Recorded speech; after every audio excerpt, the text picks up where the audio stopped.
Welcome to the Sharpe Club. So happy to have you all with me. A little bit past 9 p.m. on the East Coast. And yes, it is late on Monday night. I remember a couple of times I was late on Tuesdays. That was special, but now it's late on Mondays again. Usually my shows go at 7. Who am I kidding? I've been doing shows at 11, 3, 2, all over the time. I'm supposed to be doing my show at 7, and Mike gets mad at me when I don't stay up to speed at 7 o'clock, but I'm belligerent, so I just ignore him. And tonight I got to stay up late. Tonight because the one and only Shanna Venus gave me special permission. She said I could do it, so I got to stay up a little bit late tonight. And you might say, who is Shanna Venus? Oh my God, am I going to tell you who she is? Right now, we have a very special show. Tonight, we're talking about what is actually going to affect us. What issues are going to really affect the election coming up here in 2024? Not just what they're talking about, but what's real. Or maybe what they're talking about, who knows? And I have a star-studded panel with me. First, I want to bring on an activist who actually started a PAC. Can you believe that? She did for Kennedy and for cannabis. Kind of odd, but she was given permission. The woman herself, Shanna Venus. How are you? I am so good. Thank you so much for having me, Larry. I am glad that you are here. And a man who I actually met in person at a Bitcoin conference. Literally Bitcoin. Is that nuts? But people like Bitcoin. Now, I actually do own some Bitcoin. True story. I was introduced to Bitcoin when it was $200 a Bitcoin. And I said, you people are crazy. This will never work. Boy, do I regret that. But Sean, maybe he's going to give me some insight. The man himself, he is also someone who has been, he's a creator of some crazy website. He'll tell me, I don't know what it is. It is Sean Kennedy. How are you, sir? Hey, Larry, great to be here. Shanna Venus, good to see you too. It's awesome to be here tonight. And yes, I heard about Bitcoin when it was like $200 too. And I also thought they were crazy. Yep. Yeah. Anyway. Okay. So you share my pain. Thank you. You share my pain. Absolutely. And of course, our returning champion, the man who we have seen many times, and the man who always has something interesting to say, even when I disagree, doesn't matter, but I still love him. The man himself, Michael Vass. How are you, sir? Hey, my brother. Hello, everyone in the panel and all of you guys in the chat. Love seeing the chat active. We're going to have some fun tonight. I know we are. And for those of you who want to follow the people, you can. All the descriptions are in the show description on both YouTube and Facebook, or just follow them on X if you want to. You can follow them right there. Shanna Venus X, a.k.a. MacGyver, and MV Consult. So any of those you want to check out, please do so. Here is where I want to start, guys. I want to start with the idea that I think you hear every single time the same thing every year. It's the economy, stupid. You always hear that. That's what they always go, it doesn't matter what's going on overseas. Doesn't matter what's happening at the border. Doesn't matter what's happening. You always hear that saying, it's the economy, stupid. My question is that real this year or not? Yeah. It is. Always, okay. It's always real. It's always real. Okay, so is it the number one or is something else number one? Because I'm not hearing that as much. What I'm hearing is two separate things. I'm hearing inflation and people not connecting inflation to the economy. They're not connecting it, right? They're thinking it's two separate things. Or I'm hearing it's the big, like the right is going to push the border or the left is going to push abortion. Okay. Well, I feel as though, yes, the inflation has to do with it, but at the same token, we do live in a society that is very low on financial literacy. I myself came from a world where, financial literacy was not really taught to me. So it wasn't until really, my 30s that I started getting wise. And I think when we look at, an organization like the Democrats and what Harris is proposing out there with the capital gains, in my little personal world, and I by no means am rich. I did invest in some land. And if something like that goes through with the capital gains, that means I would have to pay taxes on my acre. Hold on. How dare you try to better yourself, okay? Okay, how dare you? Why won't you just stay in the hole the government puts you in? Yeah, well, and they're going to lift. they're going to lift you right up out of that hole. I mean, that's the problem. Like, so what are you even trying to do anything for yourself? Just like, why would you do that? And look, just like here's the best cruise part, which is along, funny. take whatever they give you. But she's going to do price controls. That'll save us. Well, Oh, yeah. before we get to the price controls, which is absolutely authoritarian. Oh yeah, they're the party of democracy, of course. But let's understand that the difference between economy and inflation is personal. You go to a grocery store, that's inflation. Oh, interesting. I like that. Economy is what you see on the news. It's what the politicians talk about. And that's the disconnect most people have, because they don't think, oh, wait a minute, my 401k is invested in the stock market, which means when the stock market and the economy are being hit, it's hitting my pocket, because we don't see that direct connection, most people, because our schools are so busy indoctrinating, they aren't educating. And that's why people don't have that financial knowledge unless they go through something in life, buy land, buy stocks, Bitcoin, whatever the investment may be, or the process they go through, which is why so many kids are in debt right now, because they don't know what they're doing. And when we have individuals like Kamala Harris who are out there, I'd even say Jill Stein, Dr. Cornel West, even Chase Oliver.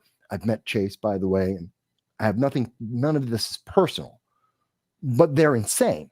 They have insane policies about the economy that will make it even worse. But people aren't thinking about that. They're thinking about inflation. That's why you can have Kamala come out and say, oh, I'm going to give you $6,000. We got to print that money. Means the poor get poorer. I'm going to give $25,000 to everyone. $25,000 when I buy a house. Yeah. They don't even talk about qualifying. Yeah. How does that even qualify? It doesn't.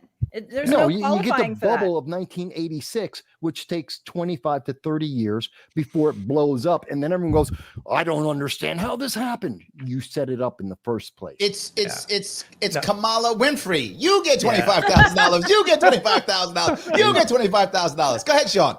Yeah, no. So Michael, when you came out and answered Larry first off, hey, this is it's always the economy, stupid, and I absolutely agree with that. But the economy to most people actually doesn't mean what they see on the TV. I don't think it doesn't mean what's going on Wall Street. It doesn't mean what's going on in their 401k. It's what's going on in their job, what's going on in their own household, what's going on in their family, and what do they feel? There's an old saying, Sean, that it says a depression is when the other recession is when the other guy loses his job. Depression is when you lose your job.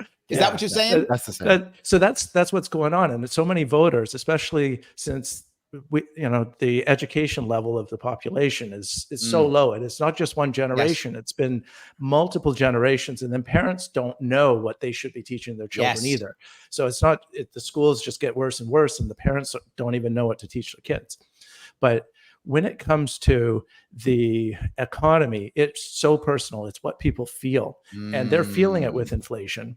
But a lot of people are then feeling it in particular circumstances as well, whether it's jobs leaving their local communities, or that they're working 2 jobs now, whatever else they're doing to make ends meet.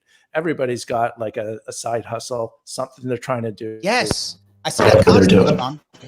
All the time I see that. Hold on, let me grab a comment from Ryan. Ryan is one of our members here. All that Kamala did with her, I'm going to give you $25,000 when you buy a new house, was raise the price of a new house by $25,000.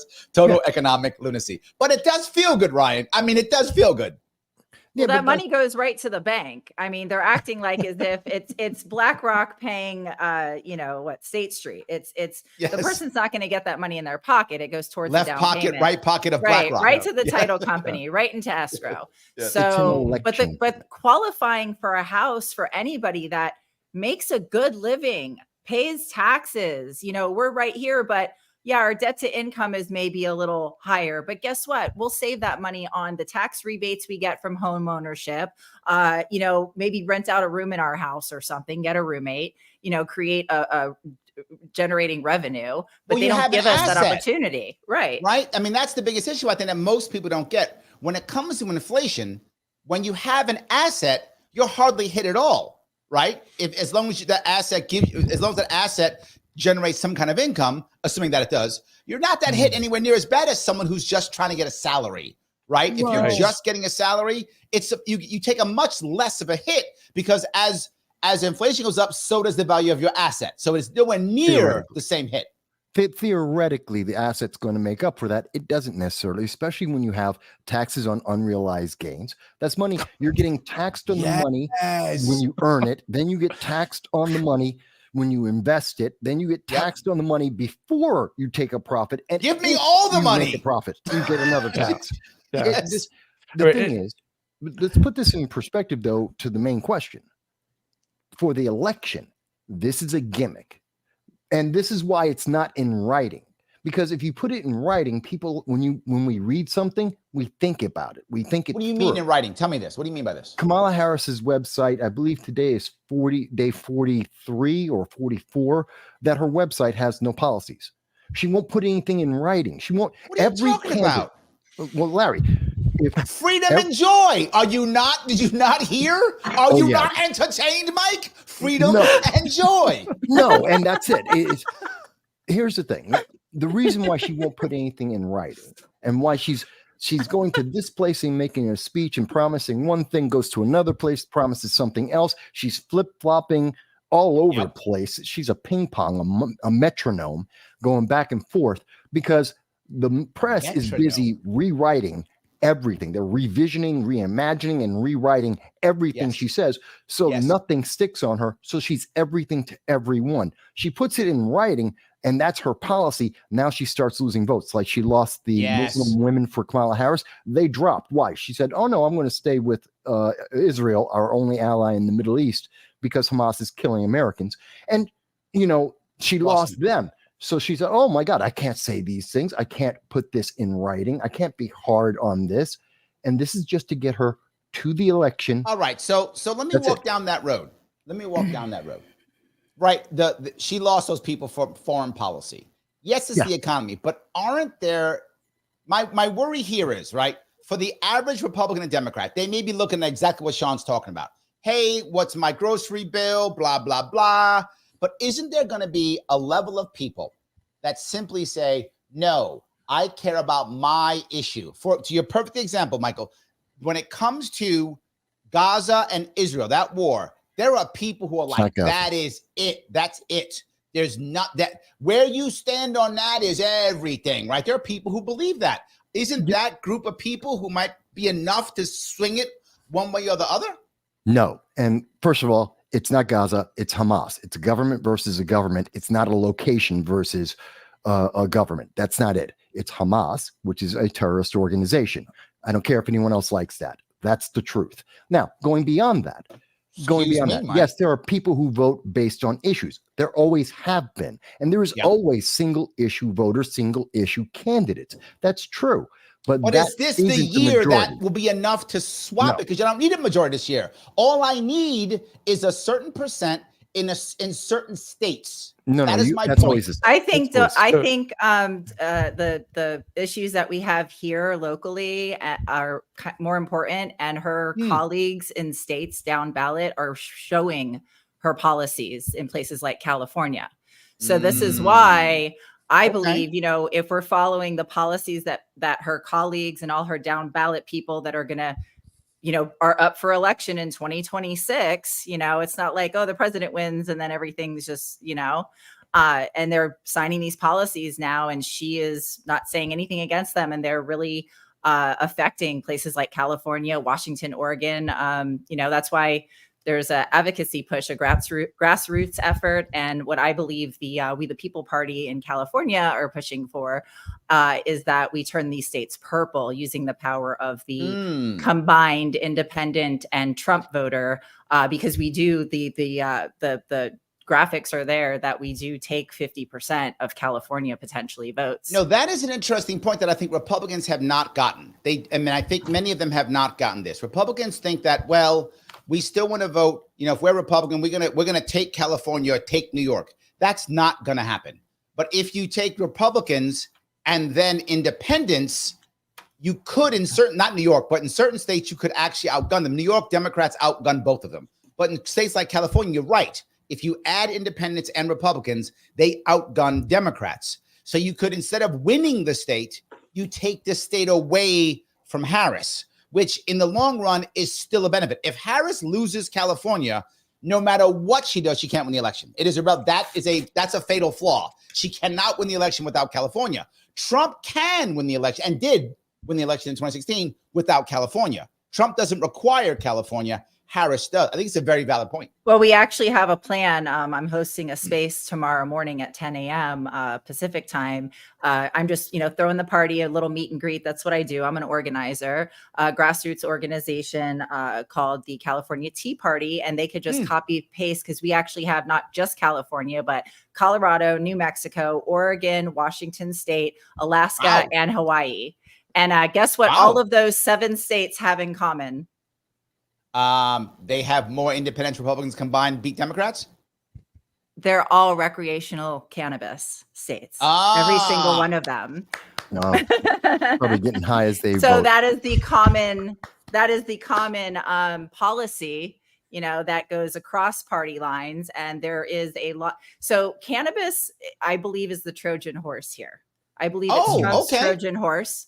I believe because there is not enough clarity in the industry. Not only is these companies can't afford to be in business much longer if they don't get some kind of relief with the overtaxation, overregulation.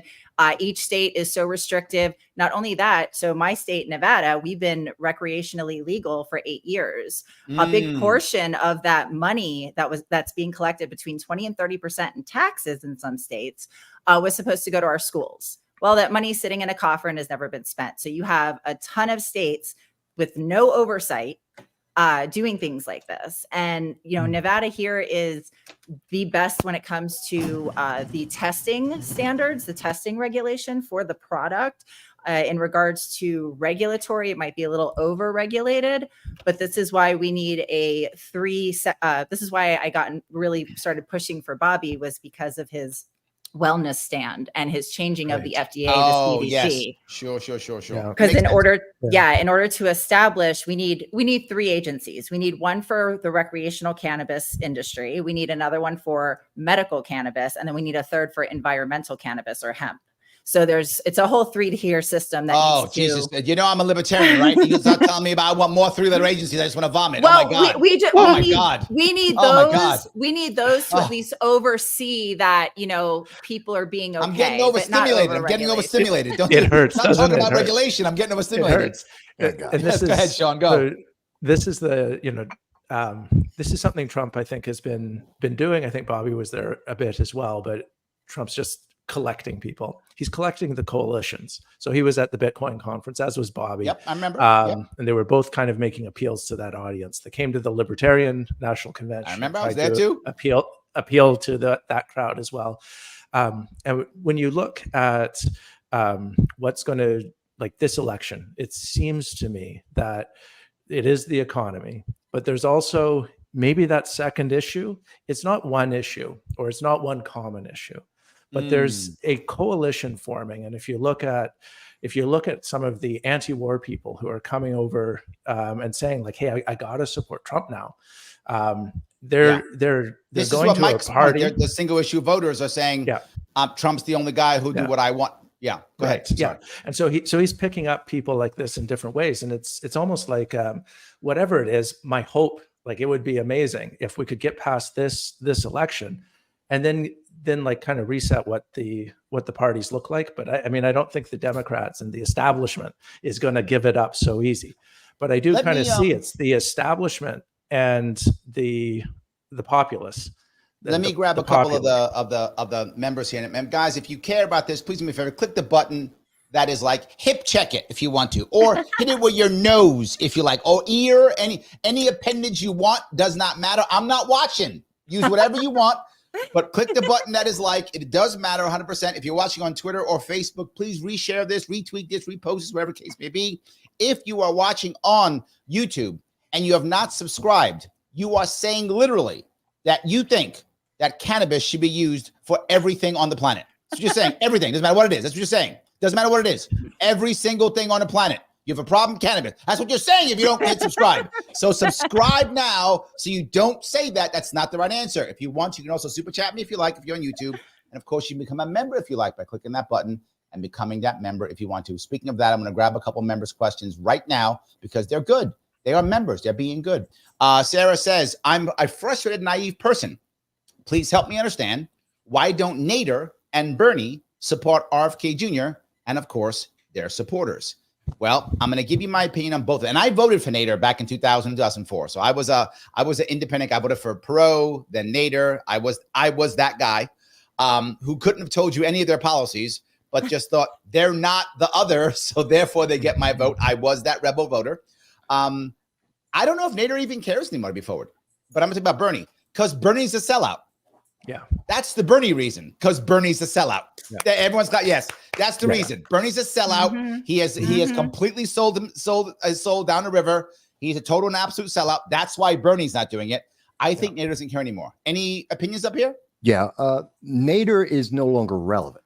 Yeah. He lost already. He lost too many times. He lost too big, and everyone moved on. And so he's no longer relevant. Bernie basically picked up after Perot, after Nader.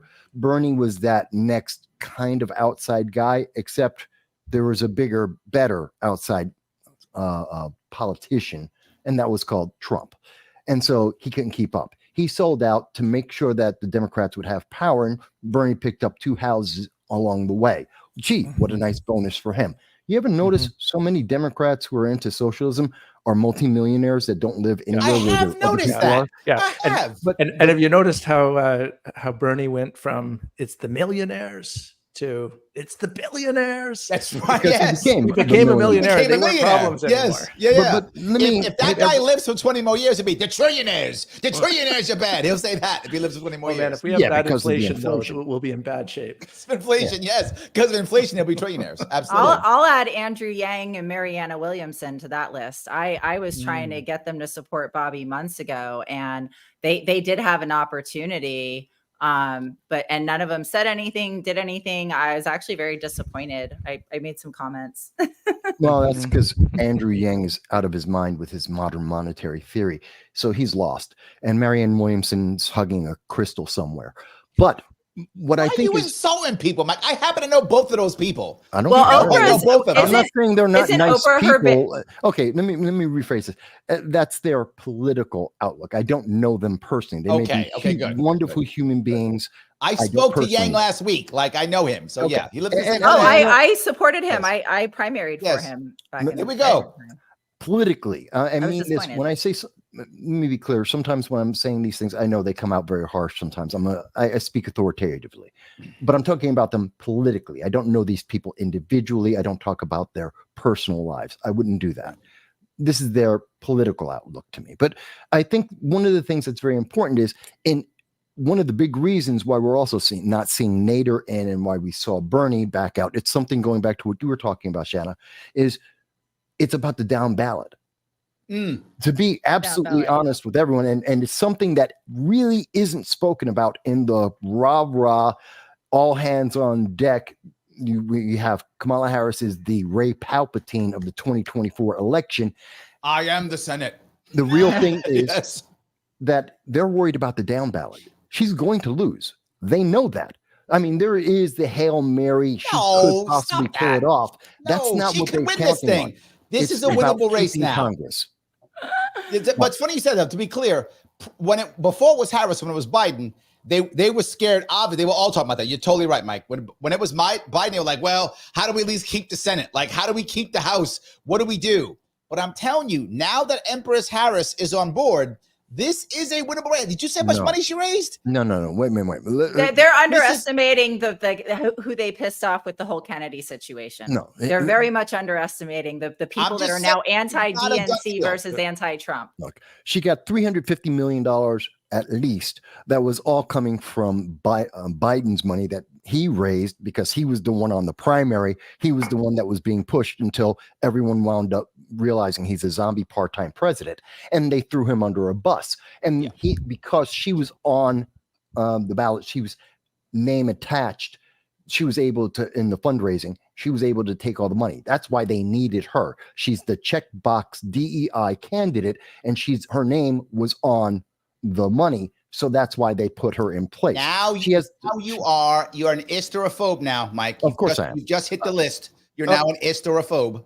You know what? When The you tell the DEI, truth, you wind up being an ist and a phobe compared to the left, because Yes. everyone is. But the reality is she wasn't the best. That's why he had to put in the limitations of her being a black female Democrat, and being a progressive was a bonus for him.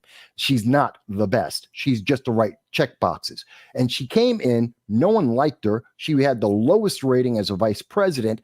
But here's the thing. They know that as she speaks, Democrats in 2019, when they had the option to listen to her, they rejected her 95%. She went bankrupt before they even got to the first ballot. I remember primary. she had to bail. She's a failure because no one likes. She has horrible policies. She's a horrible person. She doesn't have any policies, so that's incorrect there.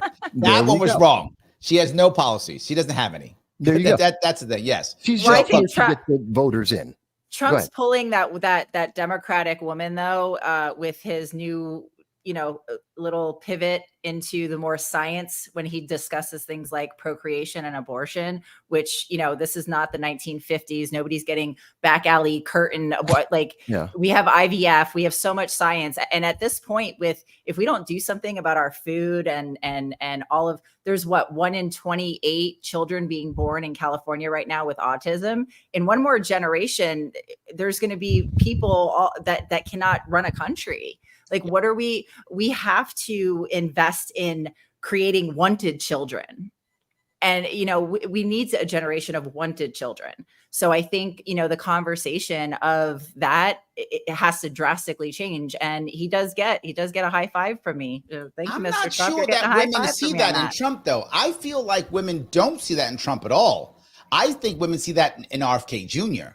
What I see in women, and I know a lot of left-leaning women, a lot of them, and they really do not like Trump. Well, he has just he has just said that. He has just come out and said these things. So now I think any woman that's like, women's rights, and that's somehow keeping her over here.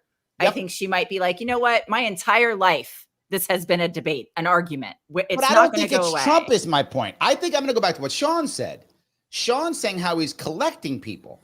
I think women in America, but specifically in New York and California, they have a visceral hatred of him, and they don't care what his policy. I've literally done this. I've been out and told someone one of Trump's policies. They go, "That's good policy." I go, "What's Trump? I hate it." It doesn't matter because it's him. Like there's a visceral hatred of him. But now you're when in you bring deep state someone, New York. Deep state New York is like that. I'm in 100%. Nevada, which is more of a swing state, and there's definitely people that get more curious. Okay. And that's what I think it is. I think I've lost friends that are just so in the DNC matrix. That's all they consume. That's all they watch. That's why X is so important, because it's a bringing together of different minds. You can't just sit there and be told the same thing over and over. So I get that. But I think women are more concerned with their household right now and the economy and their income. Because, at the end of the day, they can just, decide to be more celibate. They can make those decisions. This comment from Nancy. I mean, this is a perfect comment from Nancy. She says, "I'm a never Trumper," which many women I know are, but he's greatly improved after being shot. Is it me? And I think this is my view. Agreed. And I'm not sure. I don't know Trump. I never met him. I did mean like 30 years ago, but I've never met him as this at all. I've never met him in that regard. But I feel like right after he got shot, he reached out to Bobby Kennedy Jr. twice. I think that may have changed him. I think you might be right. You might be on something, Shanna. That may have changed him. I'd be like, you know what? Let me pick that call, whatever. Yeah, but Mike, you love Trump already. You don't count. No. Yeah, I so don't you don't count. Trump. Yes, no, yes, you do. Wait a minute. Stop. No. Everyone always presumes that just because I will vote for him and just because he's the best candidate that we have is not that I love him. He's the most effective candidate. He's the most effective candidate in the race, period. Stop. That's just the reality. Now, let me explain. It isn't that Trump changed. America changed. And as much as, and this is why the Democrats memory hold the assassination attempt on him. And because they had spent 8 years training everyone every day that Trump is the devil every single day. And when when we had this assassination, everyone in America, any president, any foreign That's president, when they get assassinated, we suddenly go, wait a minute, something is wrong. That's still in the back of everyone's head, even as they tried to move past it and to not let people think about that because they would lose and they want to fortify the election. But the reality is we suddenly took a different look at him and said, wait a minute, why are they trying to kill him? Maybe we've gone too far. Maybe he's not the devil incarnate. Maybe his policies might actually make sense, which is why they want to memory hold this. They don't want people to think about that because they want the fear. Okay. So that's how let me get Sean in here. Sean's been kind of quiet. Sean, go ahead. Yeah, thanks, Larry. It is true that there's been a change in perception of Trump. I think since the shooting, and getting that out of the news was a real attempt to distract people from that. But that did happen. I don't think it's like mutually exclusive that maybe Trump experienced some change there as well. And I do think that he probably did have some change in priorities. And I think it's a good example of reaching out to Bobby immediately after that, trying to connect with him, bring him in, and even now the policies that he's embracing. And I think probably MAGA changed a little bit as well. And maybe not immediately, but with Bobby coming in and this really neat thing that's going on between MAGA and MAHA, it's a little bit beautiful. And it's almost like you've got people coming together who had they been starting to talk to each other back when Junior was president, when Bush Jr. was president, there would have been oil. This is the Pacific Purple Wave that I talked about earlier with the 7 states. Hold on, I think you guys are right, because even Sarah also, by the way, also a member here, says, I'm an orange man bad person who will vote for him if he helps RFK Jr. So yes, orange man bad's a real thing. I mean, that's a thing. Yes, it's a thing. And she's like, I'm one of them. But I'll still do it because I think Sean's right in this one, Mike. I think Sean's right. You're bringing people in and people are going, okay, I'm okay because he's bringing the people in. Well, and I think the main thing too is if you think that Donald Trump has been a successful businessman, you have to be a leader that hires the right people. And I think in 2016, after he went through those years with those people, and there's a reason why he switched out people. Yeah. And if you notice now, he doesn't have those, deep state politicians really around him as much, or whatever that means. But I think that is a huge part of it as well. And I think, him hiring the right people and putting the right people in positions, whether you agree with things like abortion or not, that shouldn't matter. When your toilet's leaking and you need to call a plumber, do you ask him if he votes for abortion, or do you hire him and have him come fix the plumbing? We're the only, politics is the only job on the planet that we let these, social policies divide us. And that's what keeps them in power. Let's see, that's the thing. We have the Democrats, the left, are dependent on feelings, which are absolutely temporary and transitory, which is why they have to keep pushing fear and hate. That's the only way that they can keep that emotion constantly with people. And that's why they have to target Trump with that. But look at what Trump has been doing. And again, take away, I don't care. Orange man bad, fantastic. Put that on the side for a second. Throw away the feelings because I don't care. Everyone has their feelings. But the world cares, Mike. Listen and to me. Wait. They do vote their feelings. Because they vote on feelings. No, politics isn't feelings. Politics yes, it is. It's literally feelings. No, it's literally feelings. No, it's not. That's what we've been told and trained through the media, through advertising. That's not Which means politics. That's probably how people vote now. Yes, because they have been retrained. That's not politics. They're not the same thing. And that's why we're screwed up. That's why we have $35.2 trillion in debt. That's why we're involved in 2 wars, one declared, one declared proxy, and one an undeclared one in the Red Sea. That's why we have the world militarizing, because we're trained to work off of emotion. But politics aren't emotions. Politics is policies and the effectiveness or ineffectiveness of that. And we need to refocus on that. And Trump did realize that after his first term. And what have we seen before he got RFK in? Trump was going to the public. He went to Bitcoin before there was RFK. Mm-hmm. He went to the libertarians before there was RFK. He went to RFK not because he got shot, but because he's been going to the public and saying, hey, stop with the emotions. It's not about Orange Man bad, fear and hate. It's about what makes America better. The whole idea of MAGA, Make America Great, and his America First policies, which actually are policies that back in the 80s were absolutely the norm, is the fact that he's saying we have to talk to people, even if we don't agree with them, and get them back onto, is it effective? Is it efficient? Will this help America? And that includes health. That includes our international policy. I'm gonna show you a couple things here. I got a couple comments I think are. Agent Black is on your side. Agent Black says voting by feelings has killed the U.S. So he's on your side. And he's out of the UK. He's taking a risk saying that because the UK censored. Oh yeah, he might go to jail. That's fine. Okay, so let's call him Agent Gray. Yeah, maybe I could safer. So Noah Clark says, Larry, 95% of people vote based on their emotions. Thank you, because Noah says it. I'm now right. That's how that works. Yes, that's the rule. Yes. That doesn't mean it's a good thing. No, it's a terrible based on emotions. That's not good. Those two comments fit it together. No, it's ruined America, and it's what 95% of the people do. And what Michael was saying as well, it's not what politics actually is. The Democrats and the machine that exists there, they get people to vote on their emotions, but they are hugely Machiavellian and pragmatic in terms of implementing and getting whatever they want for the shadowy folks who actually benefit from everything going on, what they want to have happen. So this is, there's a real politique that is part of the real world, and it's obscured by this democratic veneer of people voting on their emotions as well. So it's like, I wonder if our audience is like the country, because Peace Logic says, Larry, I didn't consider Trump until I saw what happened with RFK. I'm concerned about nuclear war, censorship, the border. I don't like Trump, but I'm forced to consider him. I mean, is this just happen to be this group of people who are watching and listening? No. Or is the country actually starting to go, all right, Orange Man's bad, but is that actually happening? In 2020, there was no but. It was Orange Man bad. There was no but. Is there a but now? I think there completely is a but.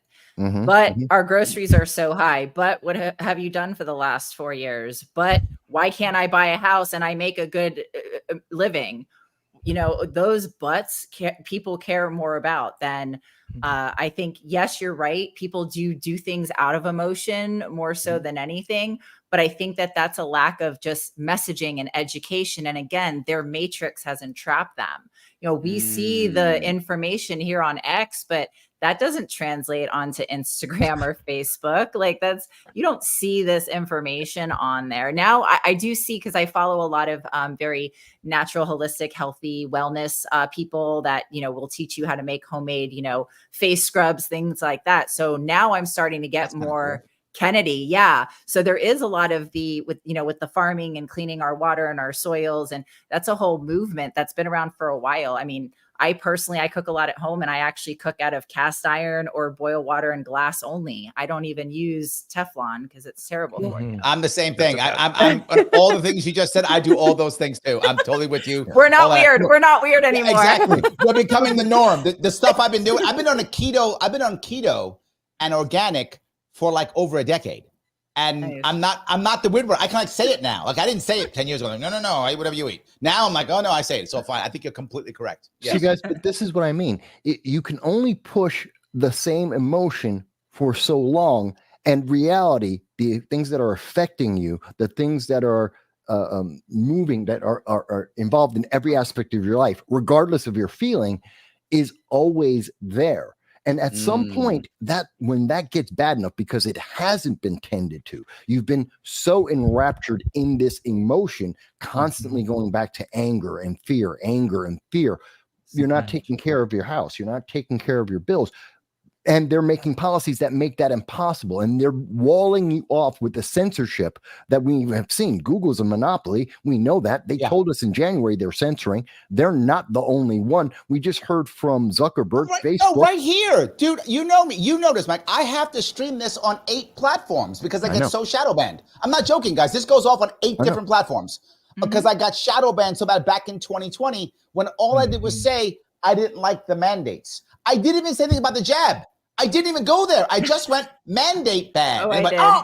How can you dare say mandate bad? And I got destroyed. There's a huge list of words you can't say. I know because I've been on YouTube and then I'm also now on Rumble. Why? Because they don't have the same censorship. I'm on Rumble too. This goes to Rumble also. Yes. Yeah, and Facebook is dead. Why? Because of the same censorship that's coming from the White House. But I do Facebook too. Well, the thing is, it's the algorithm. So the algorithm is supposed to learn. So I think Zuckerberg actually killed his own businesses by doing that because now he's trained the algorithm that way. So I don't know if he can come back from that. I dabble into learning that.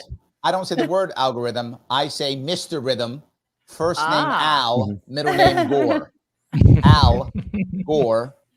Rhythm, Mr. Rhythm. This way I don't say the word because that's why people joke. Who's Mr. Rhythm? I say his first name's Al, his middle name's Gore. That's who he is. Al Gore, Rhythm. And now with the space in between the two, I hope it won't pick it up. That's why I say it with the space in between the two. So yes. Anyway, it's all of this censorship. I want to grab his comments real fast. Guys, the people are seeing this, and there's back and forth here. Grace says, Orange Mad may be bad, but Kamala and Tim, idiots. So I think there's the butt piece, right? I think it's a butt piece. However, now it goes back and forth with Trump, right? This is Raza. Raza says Trump is very pervy. I guess it's pervy. And no, he's not changed. He's using his near-death experience to fool you all. And now Thomas is exactly opposite. Thomas says near-death experiences bring on a mixture of humility and purposeful intention. So we got 2 options, and now we got a middle. Alexa, thank you also as a member. Thank you, Leska. I don't think he's changed yet, but I think he's on his way ever since the attempt and could use a person like RFK to be a good influence around him. I've never been a fan of Trump either. So we're hearing a lot of people here who are not Trump fans kind of thinking maybe, and just in our group here, people who think Trump's full of garbage, Trump is exactly telling the truth, and in the middle. This is really weird. You know what you're not seeing? They're not saying, well, we only had the one person who said was actually looking at his policies, and they weren't looking at his actual history of the effectiveness of policies. They're talking about their feeling about his policies, which is what they were told. Because it's voting, like I've been saying. It's about emotion, Mike. You don't want to hear that shit, but it's true. I'm not. Elon Musk. Sean was nodding his head yes, though. Sean, you were nodding your head yes. Why were you nodding your head yes?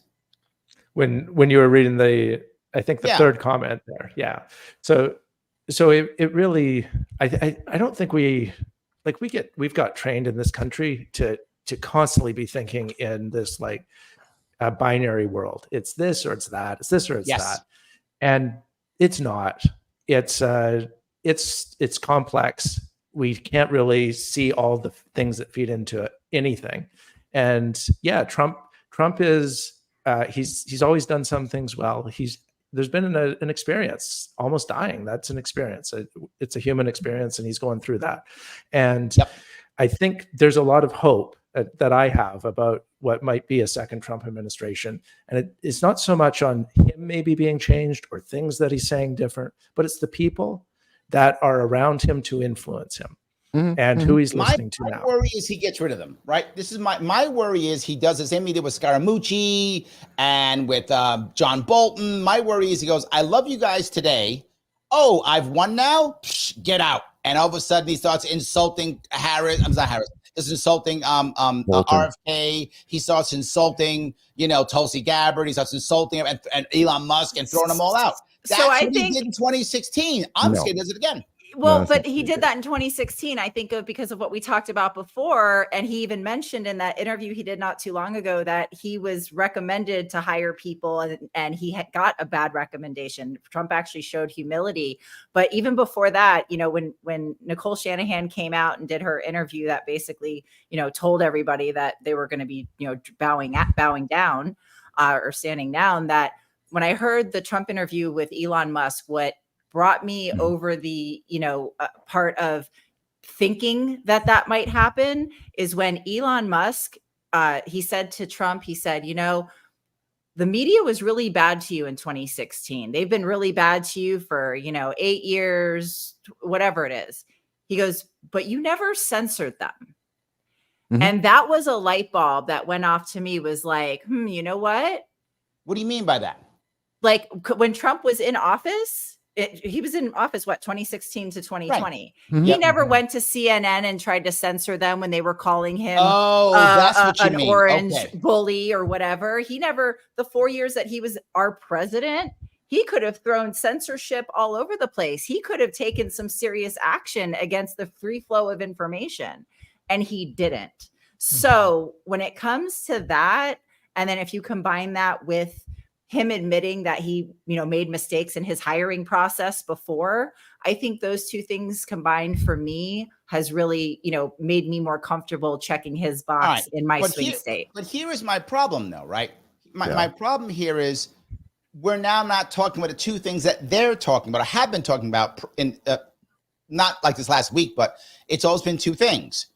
The Republicans have been screaming border, border, border. Mm-hmm. And the Democrats have been screaming abortion, abortion, abortion. Are they wrong? I'm just serious. Yes. That's what they've been screaming, right? No. Are they? Is this not the right thing to be screaming? They have been screaming it for months. Well, hang on, because if we're looking at the things that the American people are actually concerned about, economy, immigration, are in the top 5. Depending, there's a lot of lists out there, but in every list you will find economy and immigration are in the top 5, if not the top 3. Why? Immigration is affecting the economy. It's also affecting crime, and it's affecting people's lives. And of course, economy affects everything. And you know where abortion is? If it's on the list, it's 10. It's not the big issue. Why? Because women they were promised that they were going to go back to 1950s and coat hangers, and that didn't happen. That's not the reality. Women didn't lose all their rights. They're not stuck in the kitchen, and they're not barefoot and pregnant, because that's the fear, and fear isn't real, and fear needs to be confronted. And the reality is confronting them. And they're saying, oh yeah, women in New York didn't lose a damn thing. Neither did in California. They didn't lose it.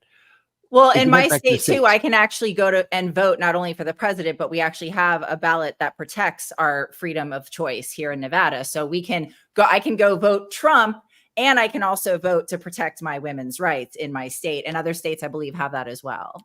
Almost all the states do, because it is back to the states. It's not the federal government, because the federal government shouldn't be involved. That's why we have a 10th Amendment. And we're seeing more and more of that. And the thing is, this election is, the Democrats want it to be an election about feelings, representation, ist and phobe. You have to accept Kamala because she's a woman, and she's a woman of color. She might be African American. She is black. Oh, stop. She's super black now. Stop. She's the blackest woman I ever was. Okay. In America. She's Pam Grier. She is the blackest woman there ever. And some of you people who aren't old enough and aren't black don't know who Pam Grier was. But Pam Grier was like the woman of the 70s. She was a star with an afro. Blaxploitation. Blaxploitation. She was the queen of that. So and literally, she was fantastic. But and you know she what was Pam fantastic Grier, also. Yes. Yeah, but you know who Pam is? Pam Grier is a black American woman. She's an African American. And Kamala isn't. She's black, yes. African American, no. The black community knows that. That's not well conveyed through the rest of the media, because they don't want it to be. Because the progressives who vote based on intersectionality have to see her as black equals African American. It doesn't. Go and ask someone from Angola who's in America if they're African American. They're not, but they are black. There's a big difference.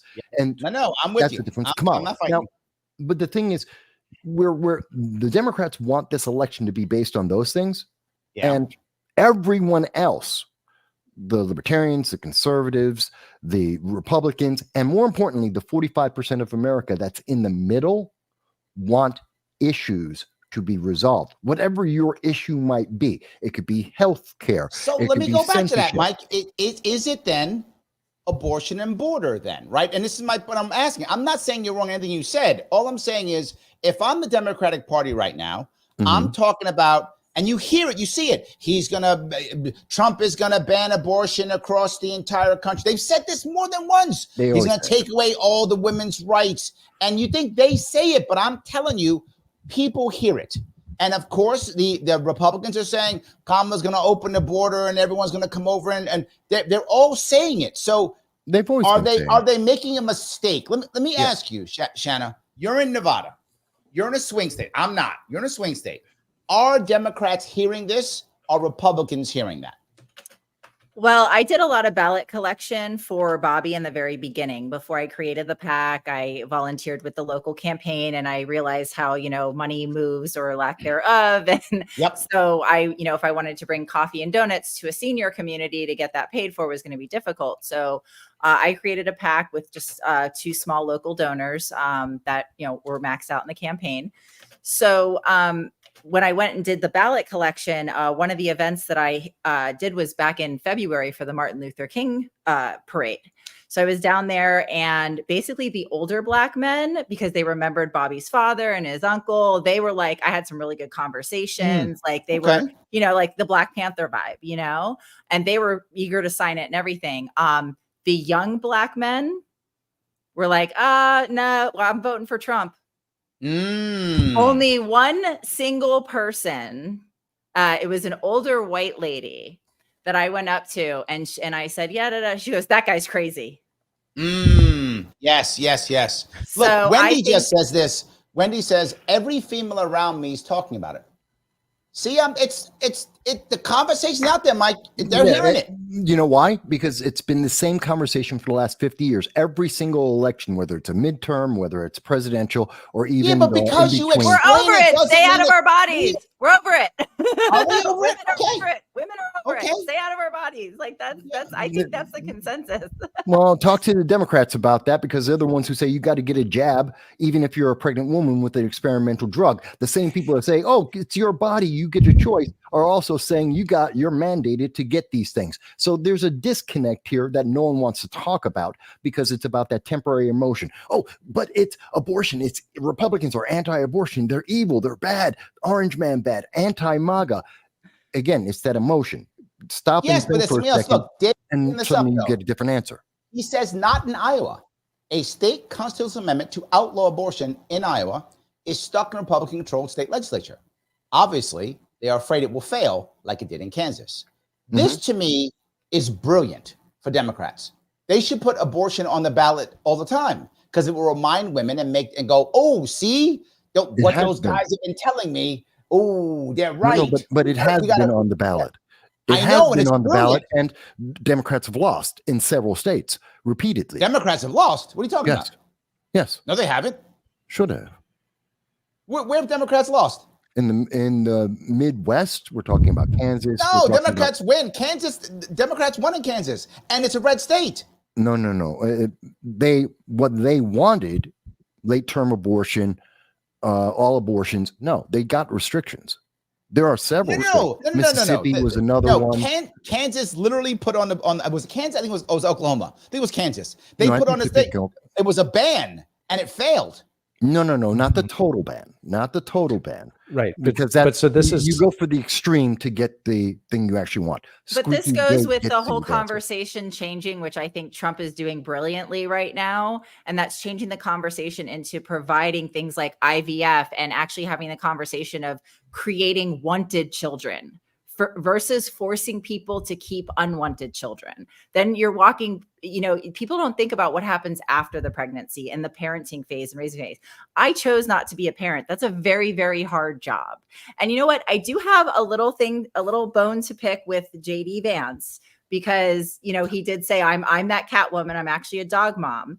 However, I prefer dog moms, by the way. If that makes me biased, I don't care. I do prefer dog moms. I do. I chose not to take on that very important job because I didn't want that to be my career. I like to do other things. But anyway, I think this leaves open a door for conversation when it comes to things like taxes. because I agree with him in the sense of I should not make any decisions regarding how you raise your children. I support you in whatever decisions you make. I think that the education system is broken. I want to pay parents to actually raise the children, give the money to the parents, let them have community education, whatever they want to do.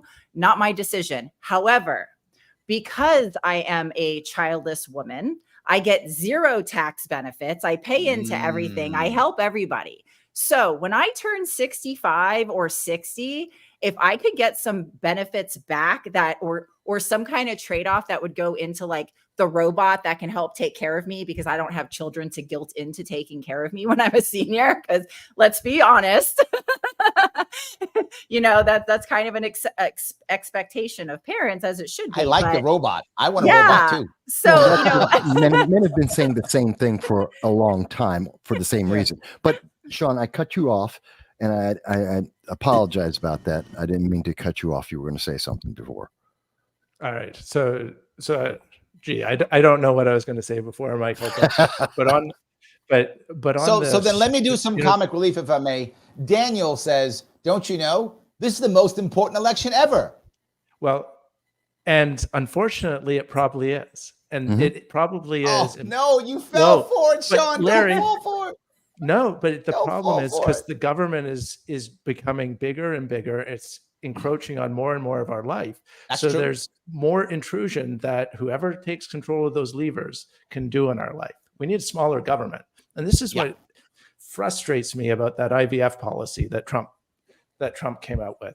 We're going to pay for this. It's more big government. Yeah, we need to cut spending. And this is I really, so I was, another guy that he collected kind of early on was Ramaswamy. And, I was hoping that he would have some ongoing influence in cutting the government. That's cutting's great, but we need to generate revenue. There's no revenue. Nobody talks about revenue. We have plenty of revenue. We have $4.3 trillion every year. That's not our problem. Our problem is spending. We spend $6.8 trillion every year. Yeah, we have to cut back, but we also have to add other revenue because certain revenue is not working. The government doesn't need to cut our spending. It doesn't need money. That has to be smaller. It's got to be smaller. We got to grow the economy. You guys and are then nuts. Everybody can be more wealthy. Okay. Our budget is over $6 trillion, right? 6. I forgot what that is. 6 something. Yeah, 6.8. Great. And I knew you'd fucking know, Mike. I knew you would. Yeah, it's a 6 point something. Exactly. And like half of that is like Social Security, Medicaid, Medicare. So yes, we do both. We have to figure out an answer for these while cutting spending. We can't just cut spending. We cut spending, the country will fall into an explosion. We have to do both at the same time. You tell me, let's just go. There is over 60 million Americans right to this day who are getting a check from the government every month. Over 60 million. We have, to your point, Sean, we've trained Americans to expect a check from the government. We have broken our communities who no longer even know how to support themselves at all. And we saw that during the lockdowns. We have a lot of work to do. We have to get communities that understand how to support each other. Shanna, whether you have a child or not, doesn't mean a community should not support you. You are a member of your community. The problem is your community doesn't know how to support you. It waits for government to support you when it should be supporting you regardless, because you're probably supporting them. That's how it's supposed to work, and it isn't. And I think that's the biggest issue. And you know why you think that's the problem? Soapbox. You know what's the problem? Because you're thinking of a crash, not a cut. When we cut the government, when we shrink the size of the government, would I like to defund, as an example, would I like to see Trump defund the Department of Education if he gets back in? Yes, sir. Absolutely. Yes, sir. But he can't. He can't because of the reason. He can if we do stuff like federally legalize recreational cannabis and we collect all the tax money out of that. No. And then that's also why we have to separate the 3 tiers, because medical, you invest in that money goes back into our medicine, and environment, the same thing. Because the problem is now the counterfeit goods industry. Do you know CBD is 99.9% counterfeit goods? It is not properly tested. No, and you see how much of it is sold every day online. Every day. Every day. It cures everything. And this is where we do need a regulation. Whatever your problem. No, kills look. everything. Yeah. No, Mike is a conservative. He hates weed. He's wrong on this, but he does hate weed. Well, no, well, it doesn't listen, work. The theory is and the fantastic. endocannabinoid system. Do you know what the endocannabinoid system I don't is? He doesn't care about I that. do not He care. doesn't care about I that. do not care. Okay. No, I'm being honest, and Larry knows me. We've known each other a long time. He knows. I don't care. It's But here's part the of- thing. it's the Here's part my of the human here's my body. thing. We always hear the wonderful home run, and I've heard it in New York State. We're going to have hemp. It's going to be the home run, change everything. No, it doesn't. We're going to legalize weed. We're going to, and it's going to bring in all the money. No, it doesn't. Oh, we're going to go have casinos, Actually, and they're yes, going to it bring in does. all It the brings money. in a ton No, of it tax doesn't. revenue. It's a wonderful Okay, hold dream. on. Now I got to step in on this one because I literally ran for governor of New York twice, Yes, and I I know. literally have a policy for cannabis. The I know you reason do. why it fails is because government overregulates it, which is why when Shanna talked about regulation, I wanted to vomit. That's wonderful. I want to just make cannabis like a plant. That's it. The I know you same do. taxes, the same everything. It's a plant. You want to grow it in your backyard? Good for you. You want to grow it like there's already regulations on things like carrots, things like peas. You know what's organic, what's not, what's in it, what's not. Do the same thing with cannabis. But then when you want to walk be, away. but then when you want to create a business and become a capitalist in regards to that product, then you need some form of business industry The same regulation. as carrots. So, well, right, if I want to sell exactly. carrots, I'm Exactly. a business too. So follow the same thing. Done deal. Yeah. You make tons of money that way. understand. I mean, and 100%. you don't Go need ahead, the government to regulate that. This was one of the worst things that Correct. happened in organics. Was there used to be several different, there still are, but people who had certified that the food was organic food. But the FDA has come in and they have crushed Wrecked so it. much of that market Wrecked it. just because of the seal of the FDA. It's super sad. It's unnecessary. And organics was proving that we didn't need government to tell us that a product was good. And there are other examples out there as well, like the was it UL or Yes, international Underwriters Laboratory. 100%. See what I'm Okay. Yeah. Kosher. The kosher, right? There's 2 or 3 different kosher ones you got. I forgot. One's like Orthodox Union and one's something else. And there's 2 or 3 more of them if you like kosher food. And I know people who aren't Jewish but buy kosher because they like it because they think it is a higher quality food. Shanna, you know this. Yes. Yes. You're in my world with me. You and me were saying that. Yes. We know there's some people who buy kosher Yep. because it's a higher quality food. So they look for the stamp. Sean, you're exactly correct. Okay, let me bring this back though, because one Back by to the way, cannabis- in chat, cannabis the person bad. Go said ahead. I'm not, the person in chat who says I'm not cool because of my policies. It's a True. policy. It He's has right. nothing to do with me as a person, so I don't care. No, But makes you let not me go cool. on. He's right. My point is, I don't want to replace one government institution with another one because we get the same amount of spending. We have the same kind of problems. Yes. When I say we can't get rid of the Department of Education, it's not because of the money. We have $4.3 trillion. We have the money. The thing is that we need to scale it back and cut it in increments to bring it into a manageable I'll state. buy More that. importantly, to get it out of the states, because we have to replace those people, move them from the federal government, maybe to the state government, to the local schools and institutions to bring that back. We can't crash the system. We have to. I don't cut think the system. anybody's saying about crashing the system. They're saying about going No, in there, they are. I firing know some people libertarians. and They are. getting Okay. people Shanna, together. Shanna, But I'm a a big- libertarian. There are lots of people saying that. Yes. All right, but a Yes. big cut in government doesn't crash the system. So I'm originally from Canada, and I grew up when we went through austerity basically, and the country had a whole bunch of cutbacks, and we had whole areas of the country where people had generationally been trained to wait for the check for the government, work only seasonal work, and then they built their whole life around this. And unfortunately, because we couldn't print our way out of it, because we weren't the reserve currency of the world, it was some really hard times on a bunch of people out there. But in the end, the country did turn around, and it had some serious cuts that we had to go through. Yeah, And but you became communist. yeah, But you no, became- yeah, and it's the conservatives became a paid the dictatorship. path to the communism. Unfortunately, Oh, I in like that. Canada. See that, Mike? You're going to pave the path to communism. That's your fault. So, See that? so we can't just incrementally cut the Department of Education. It needs to be eliminated entirely and immediately. Told you, Shanna. Told you. It is terrible when you look at the growth in economic and spending on education. It's all going to administrators. It's not going to teachers. It's not going to services. It's going to administrators, and that's who's in the Department of Education. We don't need to transfer them to the states. We need to get rid of them. a teacher from New York, Gatto. Larry, you might have known his book, but he award-winning teacher. Unfortunately, he's passed away, and maybe somebody in the chat will remind me the name. But he has an anecdote about a survey, comparing what's going on in New York City, and counting the number of employees at the public schools in New York City, and then trying to get the same info from the Catholic schools. And so they call up on the phone. So, how many employees? And the receptionist says, "Hold on, let me take a look." And basically, she stood up and looked around the office. Just counting people. That was it. Yes. And you can deliver high quality education without a huge bureaucracy. 100%. You can My deliver kids have everything we need. My kids are going to private school, everything. I have 2 kids in New York City. My kids have gone to private school, public school, and homeschooling. I completely agree. And I paid the same horrible amount of tax no matter what they were doing. So I completely agree with you 100%. Let me grab James real fast. James says, so is community like mutual aid? Also, I've heard that charities are regulated unlike mutual aid. Is it true that charities are regulated? If so, what type of regulation do they have to face? The issue you find here is they're nonprofits. Nonprofits are horribly regulated, terribly regulated, to the point where if you don't have the accounting and the legal expertise, you can be punished. And that's on purpose. And the reason I do this, so people don't understand this. There are 2 types of charities: government funded and non-government funded. Government funded charities are just government agencies without unions.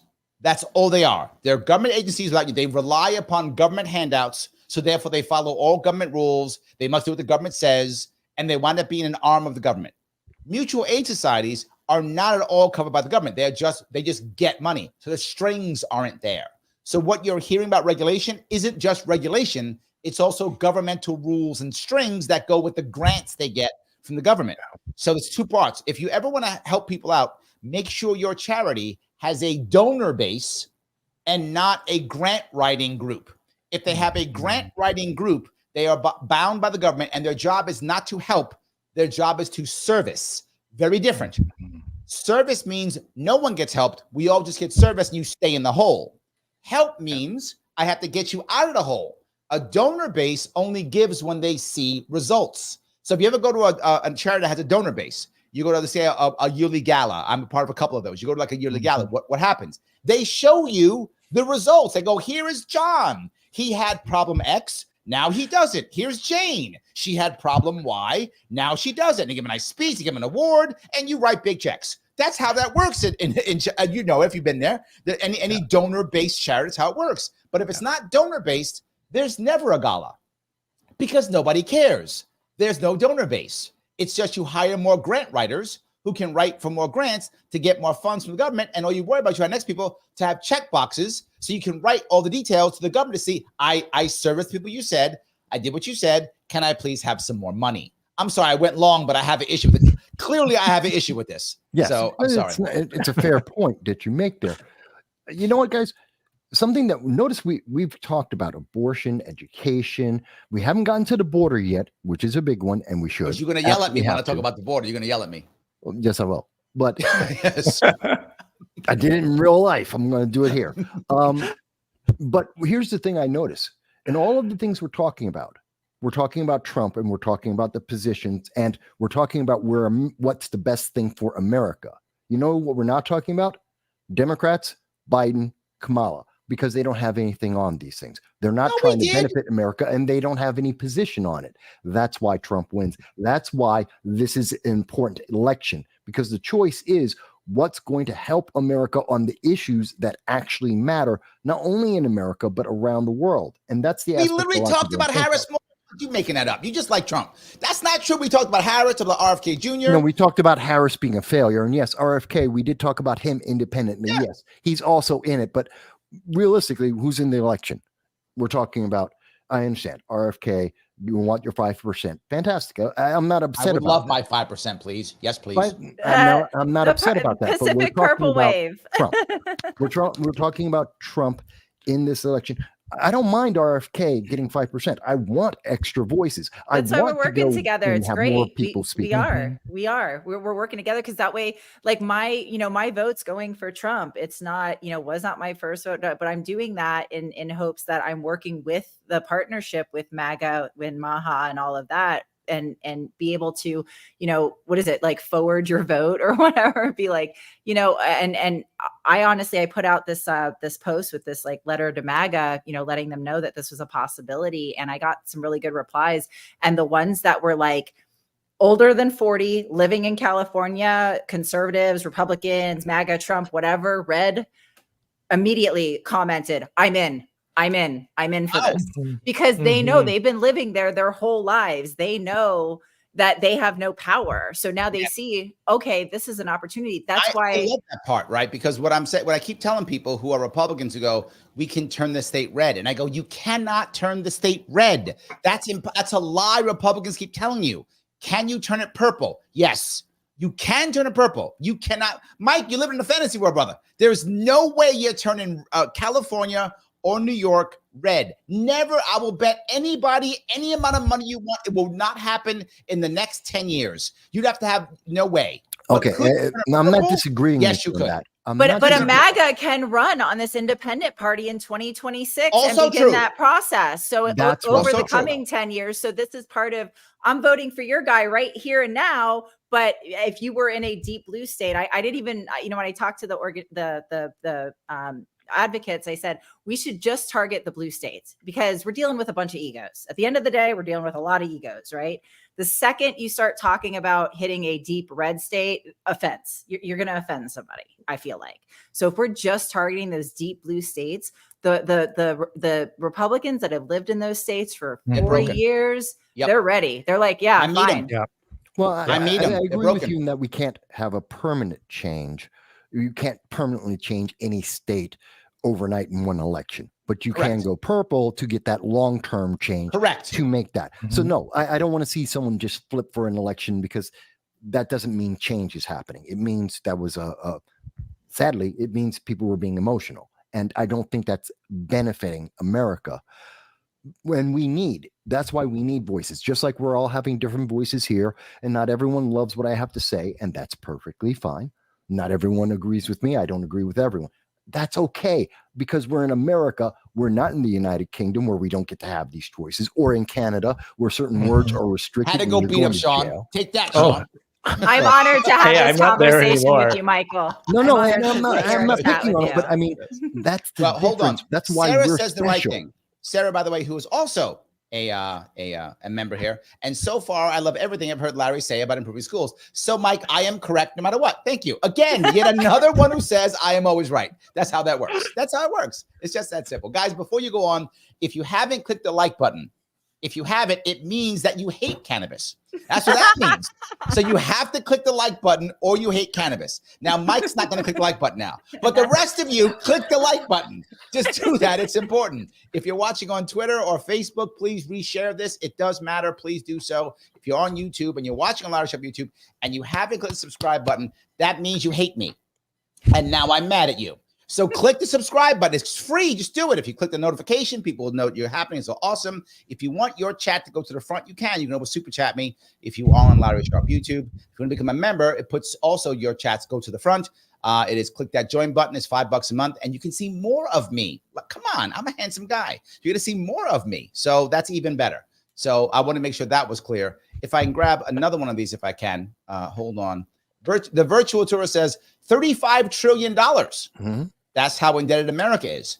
No, we're gonna pay that off without tax increases. No way. Virtual tourists believes we can tax their way out of it. Inflation. That's how that gets paid off. What does that mean? Explain it to me, Sean. Well, so $35 trillion is worth a certain amount to us right now. Right. When I was growing up, $1 million was so much money that you couldn't believe. Yep. Now $1 million. My house might have just become $1 million.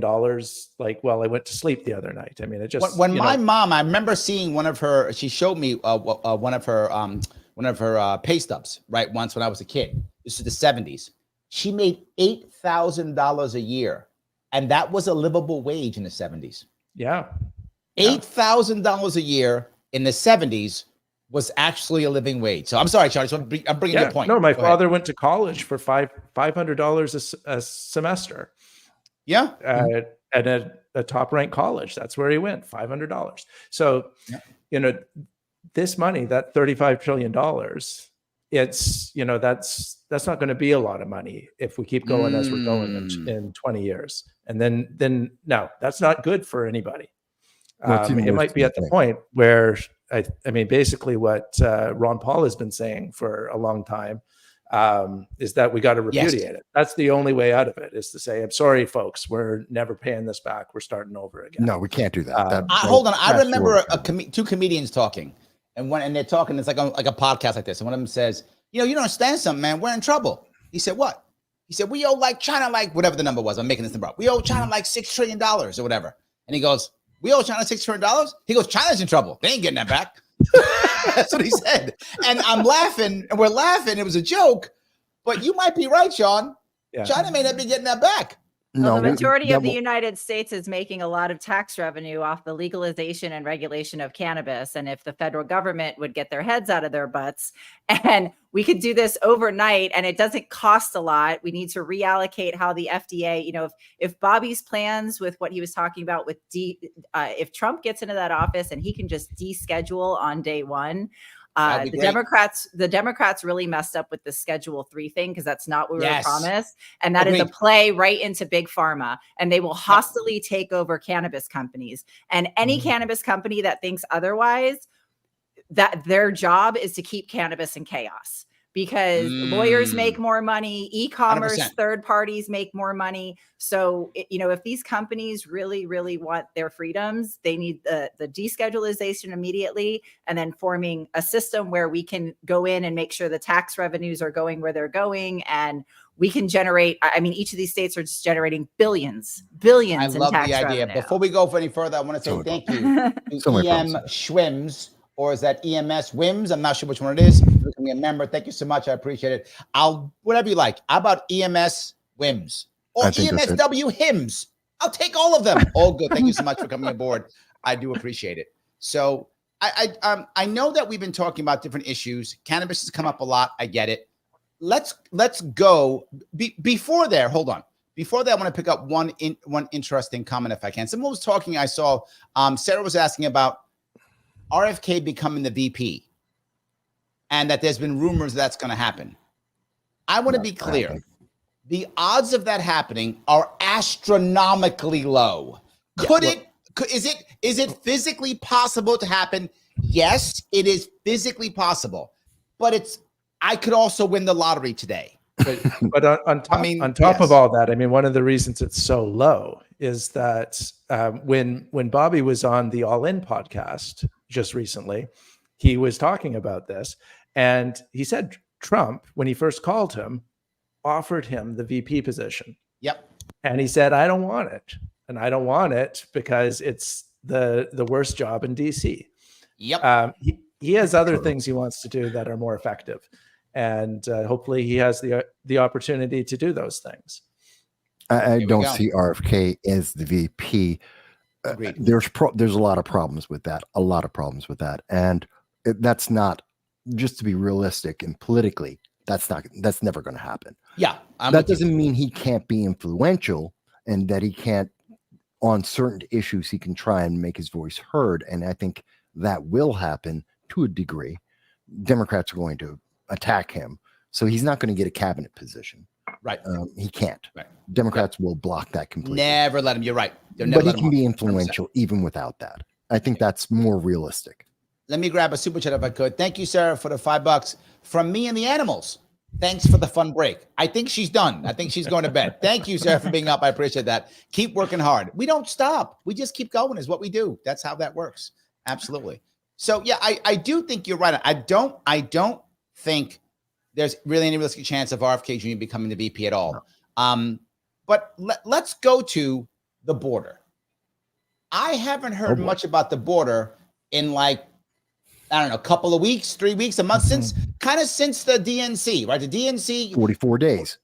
Yeah. So whatever that is, right? The DNC, that's really for that. All of a sudden, there's like no border problem all of a sudden. The border is solved. I didn't realize it was that easy. So all we had to do was make Harris the nominee and the border is solved. I didn't know. We should have done that years ago then. But that's what happened. Am I wrong here? No, you're right. But they've been trying to downplay the border since 2021 because it's been a problem. Yeah, but it hasn't. They've been bad at it, though.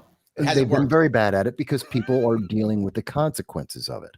And it's costing $5 billion in New York alone to deal with it. They're bankrupting Boston, Chicago, LA, and a dozen other Democrat-led cities because of the open border policy. But here's the thing. The moment that they had to make the transition from Biden to Kamala to protect Kamala and to be able to fortify the election, they whitewashed her entire history. She stopped being the border czar. You know when she became the border czar? March 24th, 2021. Every major news media in the world covered it and talked about it between March and June of 2021. She's the border czar. She failed. They had to cover up that failure. Hold on. Did they close the border recently, Mike? They have reduced, no, they call it being closed, but again, they're playing with the words. They reduced the number of illegal aliens allowed to enter into the United States. And they're calling that being closed. Okay. It's not the same thing. But again, this is how they play with the words. Oh, we're going to hire a bunch of border agents to process the paperwork to let illegal aliens in, not to protect the border, not to close the border. You're just processing more people. You want more paperwork done. Not the same thing. That's not helping. And here's one of the worst things about the border, and they don't want to talk about this. There has been a 3,400% increase of known and suspected terrorists entering the United States. We had 378 and counting known and suspected terrorists that have entered from 2021 until today that have entered into the nation. And hold on. Is that include Tulsi Gabbard? You mean include Tulsi Gabbard? Because she was on that bad guy list. Yes. And I'm teasing you because I think your list is probably garbage because they put everybody on that goddamn list. No, it doesn't include Tulsi Gabbard. By the way, it's a true story. My lieutenant governor in 2018 was on one of them lists. Couldn't go to Canada. Well, there's a difference. No, we're talking about not people who were put on the watch list so they can't fly, like the Clear Skies, which is with Tulsi. No, I'm talking about people crossing into the border and they eventually get found out, like the 8 individuals who were from, I believe they were connected to ISIS, and they're in California. And it took us a year to figure out that they were actually, someone should have vetted them because they're probably ISIS members, or the 2 guys who were with Hezbollah who tried to enter the southern border and got caught when they got stopped on their way to New York State. And they were asked, it said, oh yeah, by the way, we're Hezbollah and yeah, we're going to New York to blow it up. They literally just admitted. Okay, now I just got demonetized. Thanks. Thanks for that one. Just demonetize me now. Thanks. At least I'm on Rumble too. That's something at least. Thanks. When you say that we haven't talked about the border for, well, not us, but like it's not been a subject of conversation for a while in the media. So 44 days. Have the Republicans also stopped trying to talk about this and use it as a wedge issue? Or is it just not getting covered because the Democrats are like, zip it up? I think it's 2, right? 100%. I think it's 2 parts. One, I think at the local level, most Republican candidates are actually talking about the border. I think if you see individuals, they are. But at the top level, they were trying to make it about something bigger. And I think that did not work as well. If you remember, it was all about Trump and getting shot. Then it was all anti-Harris. That's what it was. It was anti-Harris for a bunch of times. At the top level, the Republicans, they backed off. They did. They weren't pushing so hard. Local, they were. I think we're underestimating the peasants, because us peasants out here that actually see illegals invading apartment complexes and Colorado, all that stuff happening and people seeing like all this stuff happening around them. They don't need the mainstream media to cover it because, I mean, Kamala doesn't have to answer any questions because nobody's asking her, right? And the mainstream media is not asking her, and we all know it's a complete catastrophe. But I think they're underestimating. People are living in their bubbles of money. They have money. You know, you got your Democrats that have money, and then you've got your Democrats that live in near the areas that this is happening in. So I think they're going to vote for their neighborhood more than they're going to vote for a politician. Well, Okay. I think the politician, it comes back to what I think is the most important thing, being effective and efficient. That's what we need in our government. We need to get back to that. And the border is the example of that, where we have right now total chaos, and it fails. And people are being endangered, and it's hurting our economy, and everyone knows it. I believe it was San Diego, Southern California, we had a bunch of illegals trying to get into school buses twice. 23 illegal aliens trying to get onto school buses with children. God knows what they were going to do. Again, we have a 3,400% increase in the number of known suspected terrorists. That is a clear and present danger, and they're trying to get on school buses with kids. In Colorado, they've taken over apartment complexes. In New York, there's so many problems with what's happening in New York. So it is. As a woman, it's hard for me to walk out of the house at night, and I live in a safe area because people are coming to this country from countries that think things like rape are okay. Yes. And that's what's not being talked about enough. You have people coming into this country No, hold on, no. Oh. They don't think rape is okay. Again, I'm already demonetized, so it's fine. But no, what I'm saying is they don't think that grape, or SA, as is often said on YouTube, SA is okay. The people, the groups of people that group of people think it's okay. Meaning, to quote Trump, they aren't sending their best and brightest. No, they're not. So but the country, I want to make sure those countries don't think it's okay. Sure, but the group of people who are coming from those countries, that group of people, some of those countries, some of the countries absolutely believe that, because countries like Iran, like Afghanistan, they don't think that's okay. Wait a minute. They do not believe in the right of women to be able to read, to be able to drive, to be able to work. Women are property, and they have no rights in those countries. And we're getting their refugees in our country, and they're not being vetted. And we are getting members of Hezbollah and the Houthis. That's true. And Hamas here. Agreed. So yes, we are getting these people who do believe in that. And that's part of the problem. That isn't what I said, though. I want to be clear on this. The countries have laws against these things. No, not all these countries do. Some not all these countries do not. Some countries do Sean, not. help me in this. Help me, Sean. Help me. Don't let them beat me up like this. Help me. So I think there are laws against it, but I think that they're not the same as the laws we have here. So there are exceptions and excuses and reasons why it was okay, but that certain behavior may be allowed. And then there's also just the culture.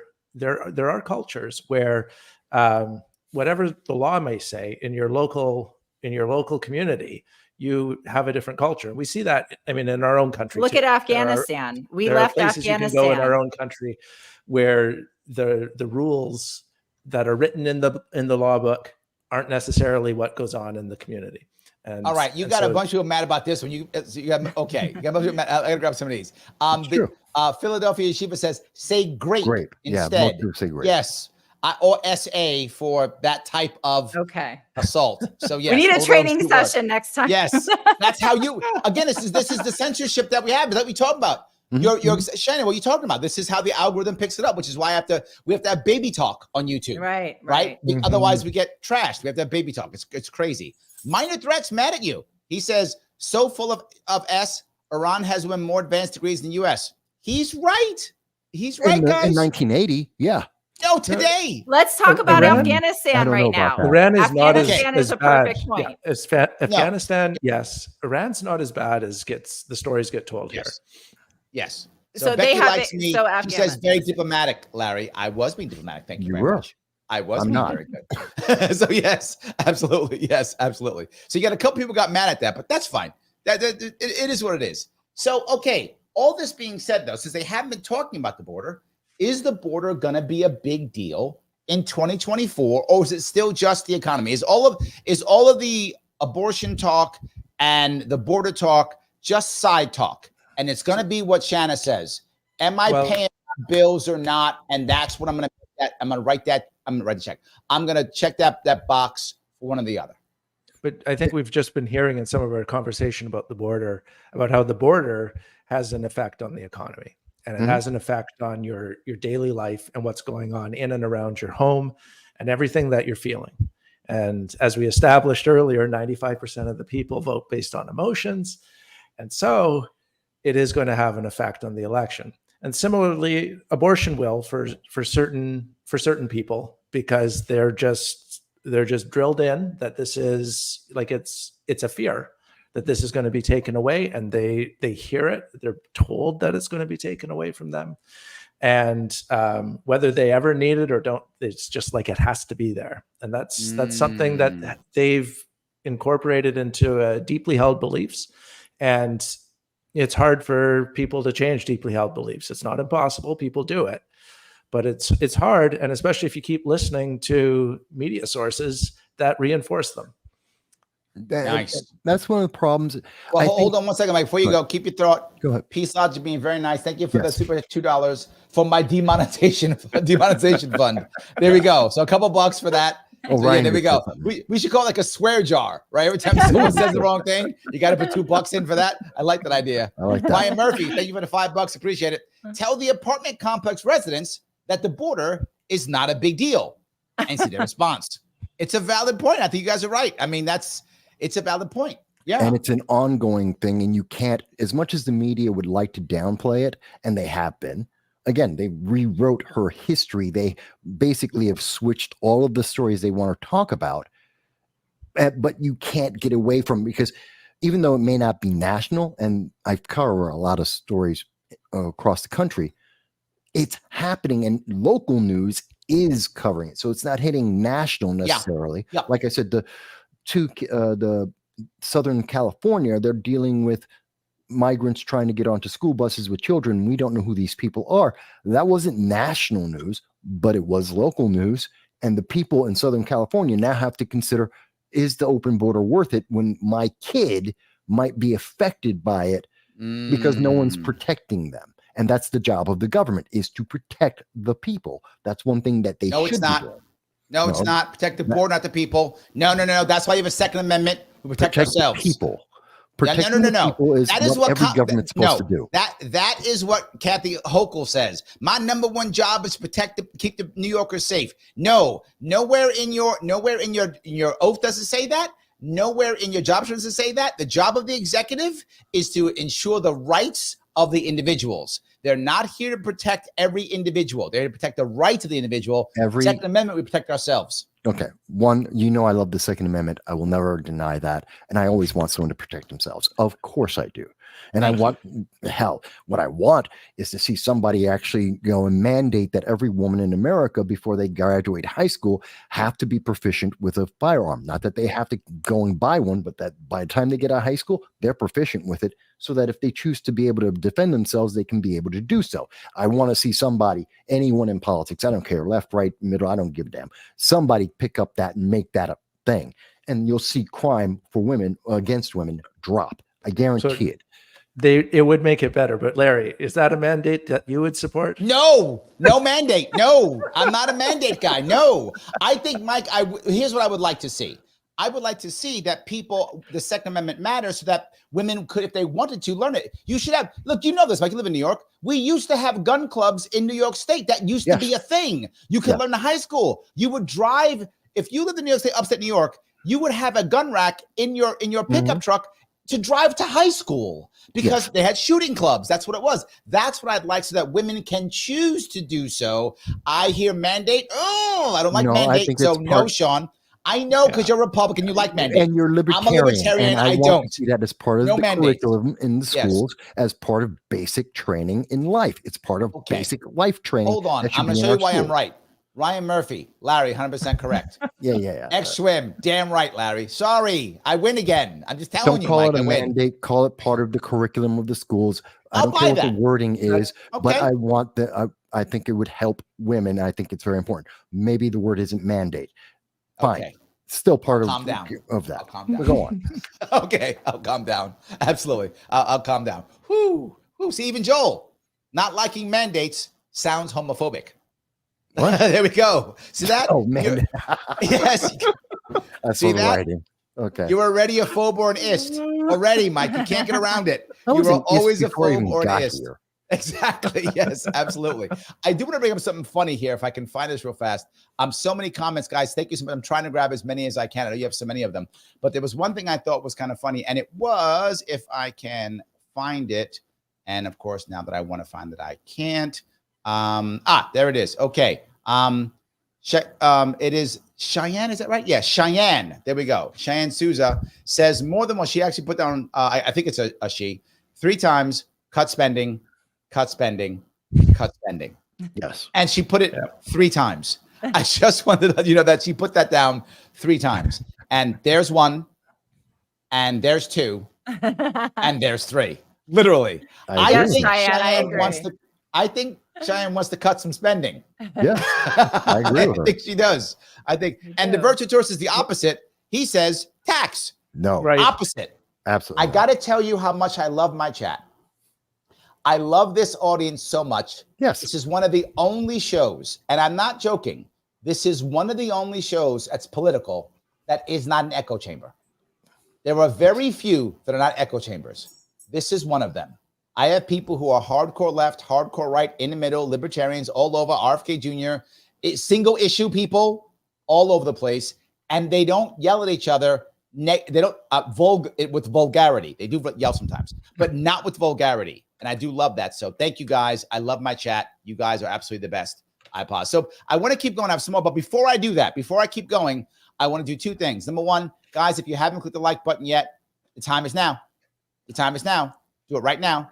Hit it with your nose, your ear, your eyeball, whatever's okay. Do that. All good. Please click it if you can. If you have not retweeted and or reshared or whatever, do that now. Also, if you're watching on YouTube, please subscribe. Every subscriber matters. It's how I get past Mr. Rhythm, Al Gore, Mr. Rhythm. I get past him through that. You know what super chat is. You've seen him before if you want to, or become a member. All good ways to support the show. It does matter. Also, no matter what you do, please do me one favor, guys. No matter what. Follow these people who are giving us so much awesome of a show.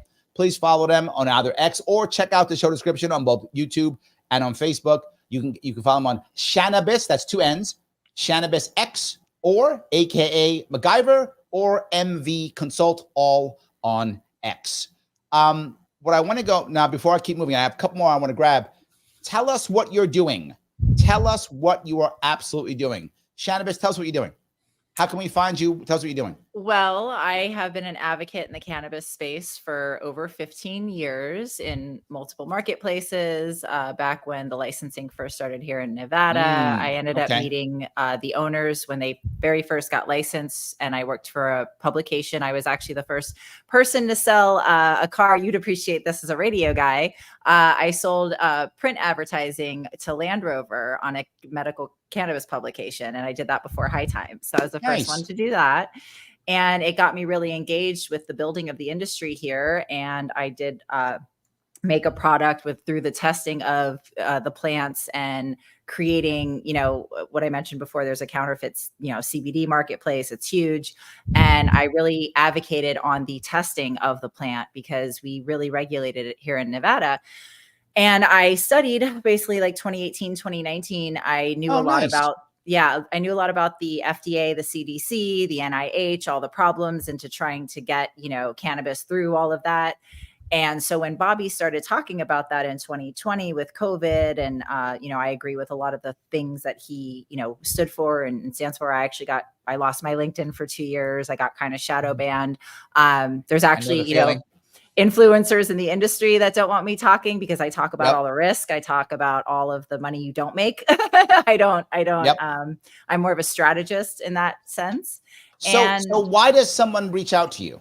Are they trying to learn stuff? Are they trying to get something? Yeah, I do consulting. I do consulting. I do consulting. Okay. So if somebody's looking to buy a business, I ask the right questions. You'll have people that don't really know much about the process of the plants. And I literally had somebody where I walked into the grow facility with a client and you could smell, it had the smell, but they're like, oh yeah, the plants are sleeping. I'm like, well, do you have a video camera on them? Oh no, we haven't set up our security system yet. That usually meant that maybe they had a handful of plants, but they didn't really have the amount of product that they were claiming on paper, blah, blah, blah. Again. Oh, I like that. You knew it was scam. That's good.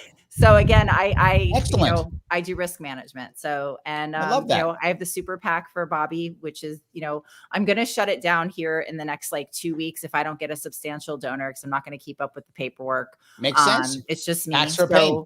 Yeah, if there's any donors out there, I would like to support the Pacific Purple Wave. So the 7 states, California, Colorado, Washington, Oregon, New Mexico, Alaska, and Hawaii. We can turn those purple. So I ask our MAGA partners, our conservative partners, our Trump partners, if you guys want to start being able to make an influence in those local state elections, in those deep blue states, please help in supporting Robert Kennedy. Check that box for Kennedy, because that goes towards creating this new independent party. And we can put anybody up for nomination in any office starting in 2026 across the country with guaranteed ballot access. So contact me in regards to that. And tomorrow morning at 10 a.m., I will be doing a space on my profile where I'm bringing in the California Tea Party and just anybody that wants to help get involved. They've got some really good organizing happening there. So if we can just copy paste that in those other states and get some leaders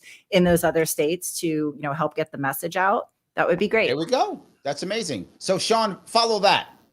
Yeah, how about that? So follow that one. Yeah. So how many PACs do you have, Sean? Yeah, I don't have any PACs. But I will have a website that you can go to. Okay. I'm a software craftsman. I've spent 20 years in the software industry. Worked on all kinds of software products and technology. I do some consulting through a company called Simbiotrek. I also work with a company called Role Model Software. But when Larry and I met at the Bitcoin conference, I was there with my partner Kent, and we were pitching a concept for a product, a software product. And you can find out a lot more about that. Well, a little bit more about that product at gomyway.xyz. But we're trying to break the business model that is existed. Hold on. I don't have Go My Way at XYZ so that's different. So guys, remember, that's different. Go My Way .what?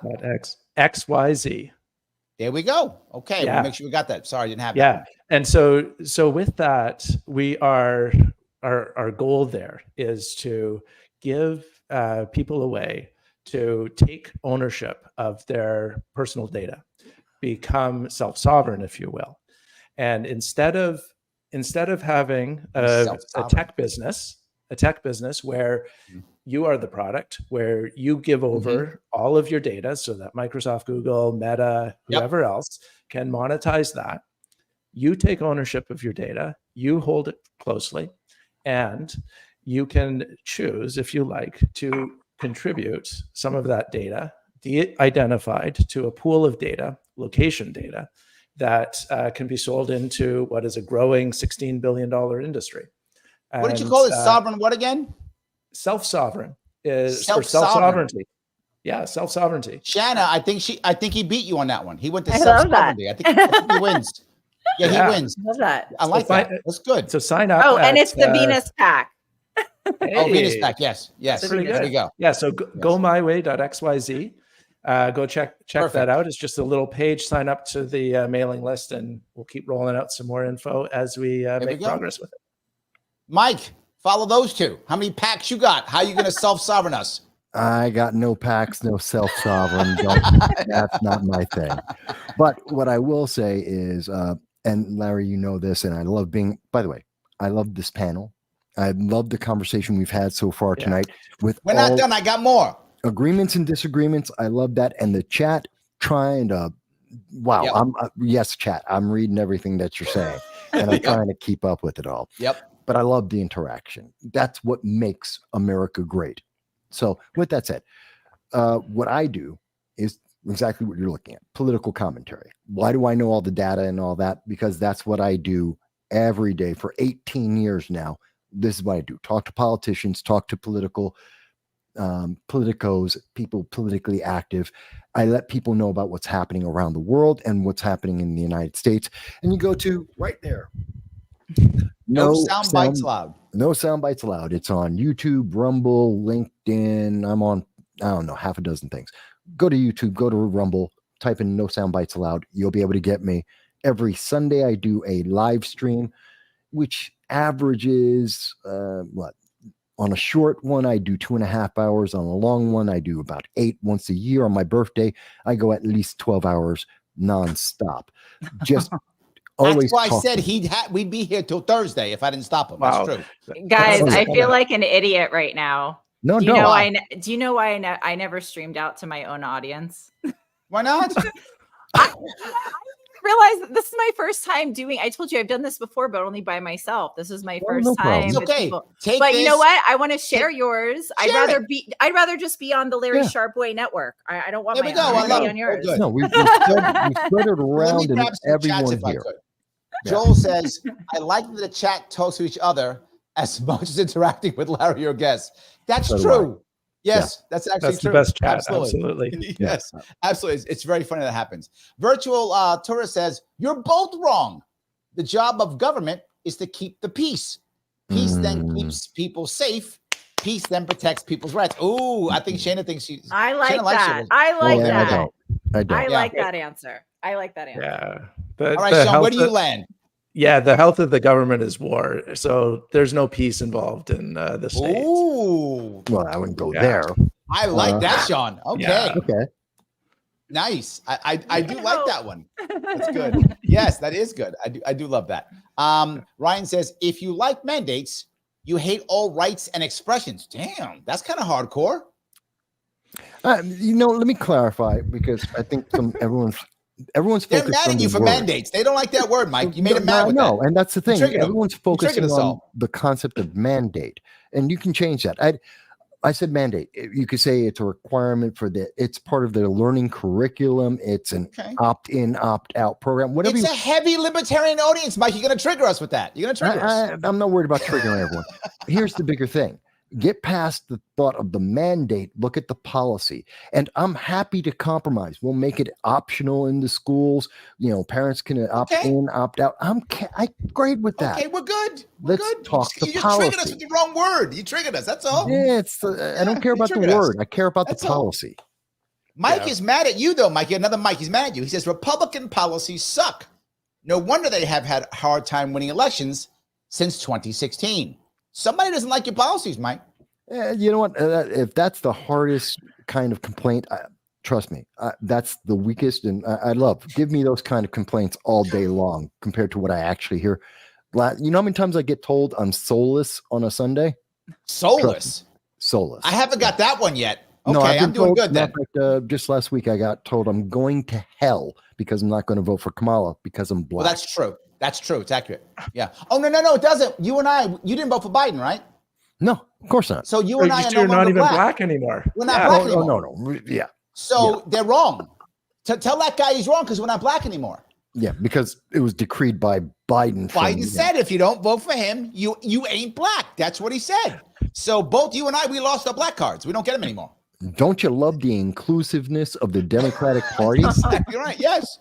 So I don't know. I say this all the time. I never got my race in the mail. I thought I'd get like a card in the mail that would say my new race. I didn't get one. With the government seal of That's approval. What I figured. Saying, I said, I'm picking Filipino because I really like Filipinos. So I'm going to pick Filipino. That's what I am. If they don't give me the card, I'm just going to put Filipino. I was thinking, look at me. Obviously, Samoan. Don't you know? Samoan's good too. There you go. Yes, good choices. Samoan's good. Both of us are going Pacific Islander.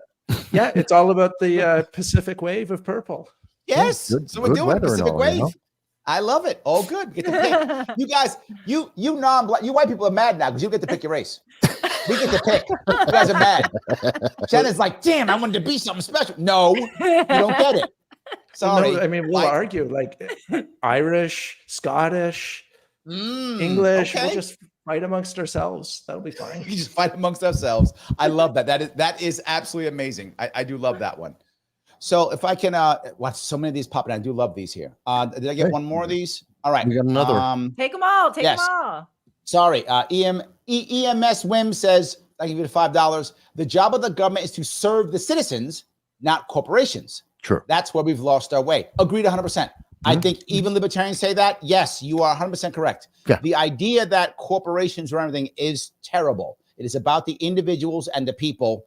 100% correct. I'll go one step further. And this is something that libertarians don't like when I say this. And as I'm a business consultant, that's what I do for a living when I'm not doing this, business and politics. When companies decided that their number one issue is to deal with their stockholders, that's when they began to fail.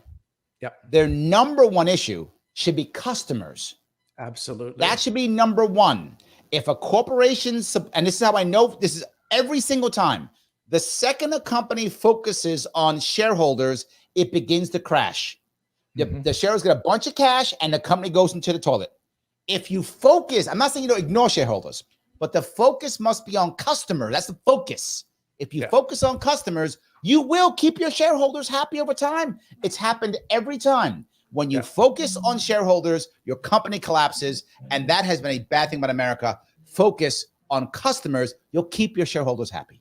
Yeah, I agree. Absolutely right. 100%. Oh my God, would the entire panel agree? We all agree. The customer makes the company, makes the business. Yes. Without the customer, you don't have anything. Absolutely. Your whole point Christine, of business is to be in service to your customers, to create customers and to make their lives better. That is business 101, or it should be.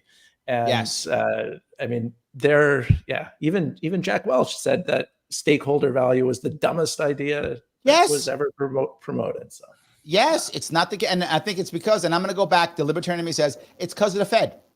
The Fed has made banking so powerful in America, more powerful than any other country. Banking is a bigger chunk of our economy. Banking is important. We should have it. I'm not anti-bank, but I'm saying it's so huge that now everything's about reinvest banking and moving money around. And it's not about giving customers value. It's a secondary, tertiary piece. Well, and it's such a distortion as well, because if you go to Wall Street, you become an investment banker. You don't produce anything. You just move things around, you whatever else, and you easily make $700,000-800,000. You go and become even a great surgeon. You're not even making that much money, even though you are providing such a great service to everybody else, let alone 100%. Just becoming a fantastic general practitioner or functional medicine provider, or whatever you want to go in those areas. It's such a massive distortion on the US economy and a big brain drain. And this is a big difference between between corporations and entrepreneurs, mom and pop businesses. So there's a huge divide between those two. If you're a mom and pop business, you're doing everything for your customers. You're trying to generate enough revenue to keep the business going and get your bills paid and hopefully be able to take some vacations and enjoy your life. But we've gotten so consumed with massive commercialization. They're invested in real estate. Taco Bell doesn't make money. The real estate makes the money. Yes. And this is where, this is why I go to my, local little grocery store, like you probably do too, Larry. But I stopped going to Walmart a long time ago. 100%. And Mike and I, we both live in New York City, and we used to go to a diner together that was local in Astoria. That diner just shut down. It's the third family-owned diner in Astoria that shut down. What did they replace it with? They replaced it with like a Subway or like a Just Salad. They replaced it with a franchise, right? A corporate franchise steps in. And now all of a sudden, me and Mike got to find a new place to hang out, all because of this, right? It's a pain. I completely agree. So let me grab a couple just before we leave this topic, I should mention my friend Hunter Hastings. He has a podcast called The Value Creators. And he talks all the time about the this customer capitalism. Yes, and it's fantastic. Yeah. Christine says, "Thank you for $2. Good show tonight." I agree. There was one topic we all agreed on. Look at that. That was nice. Yes. Doesn't usually happen when I'm on. No, not usually. Peace Logic, thank you for the $5. What does it take to get rid of Citizens United? Is there any reasonable chance to do so? I think no, but I think you can. It can be done, but it's very hard. There are two pieces to think about here. And I think the way you can do it when it comes to money in politics versus the idea of corporations being people, I think those are two big pieces of that matter tremendously. I think this is my view. We probably disagree on this one, but I think the way you deal with the money piece is you simply make it so that no entity, regardless of the entity, can donate money unless that entity is eligible to vote. That's it. You've just neutered Citizens United. It means PACs cannot give money. That means unions can't give money. So it hurts the left and the right. Unions can't give money either because unions can't vote. So that's how you fix that part. The other part is you just have to accept something. You can't accept that corporations are people. And that has to be a judge simply saying, no, they are an entity, not a person. And here's how you do it. You actually, a judge steps in and goes, okay, if that's true, you can no longer investigate a company anymore. Why? If a company is a person, it has illegal search and seizure rights. It has Fifth Amendment rights. It cannot incriminate itself. So a company can't give you all of its data. Why? That's self-incriminating evidence. Fifth Amendment rights. You cannot see any of my paperwork. Hold on, Mike. My point is obviously that won't work. But what that does, that creates the issue that gets it to now be dealt with by doing that. Once you say, I'm not going to do it because my company is a person, and now I only made $1 in profit this year. Show me your documents. I can't. That's against the law because I have the rights. Now we start fighting. Corporations are limited personhood.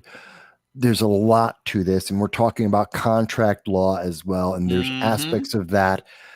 And the problem with this is, one, the problem isn't Citizens United. It's not that corporations are limited persons.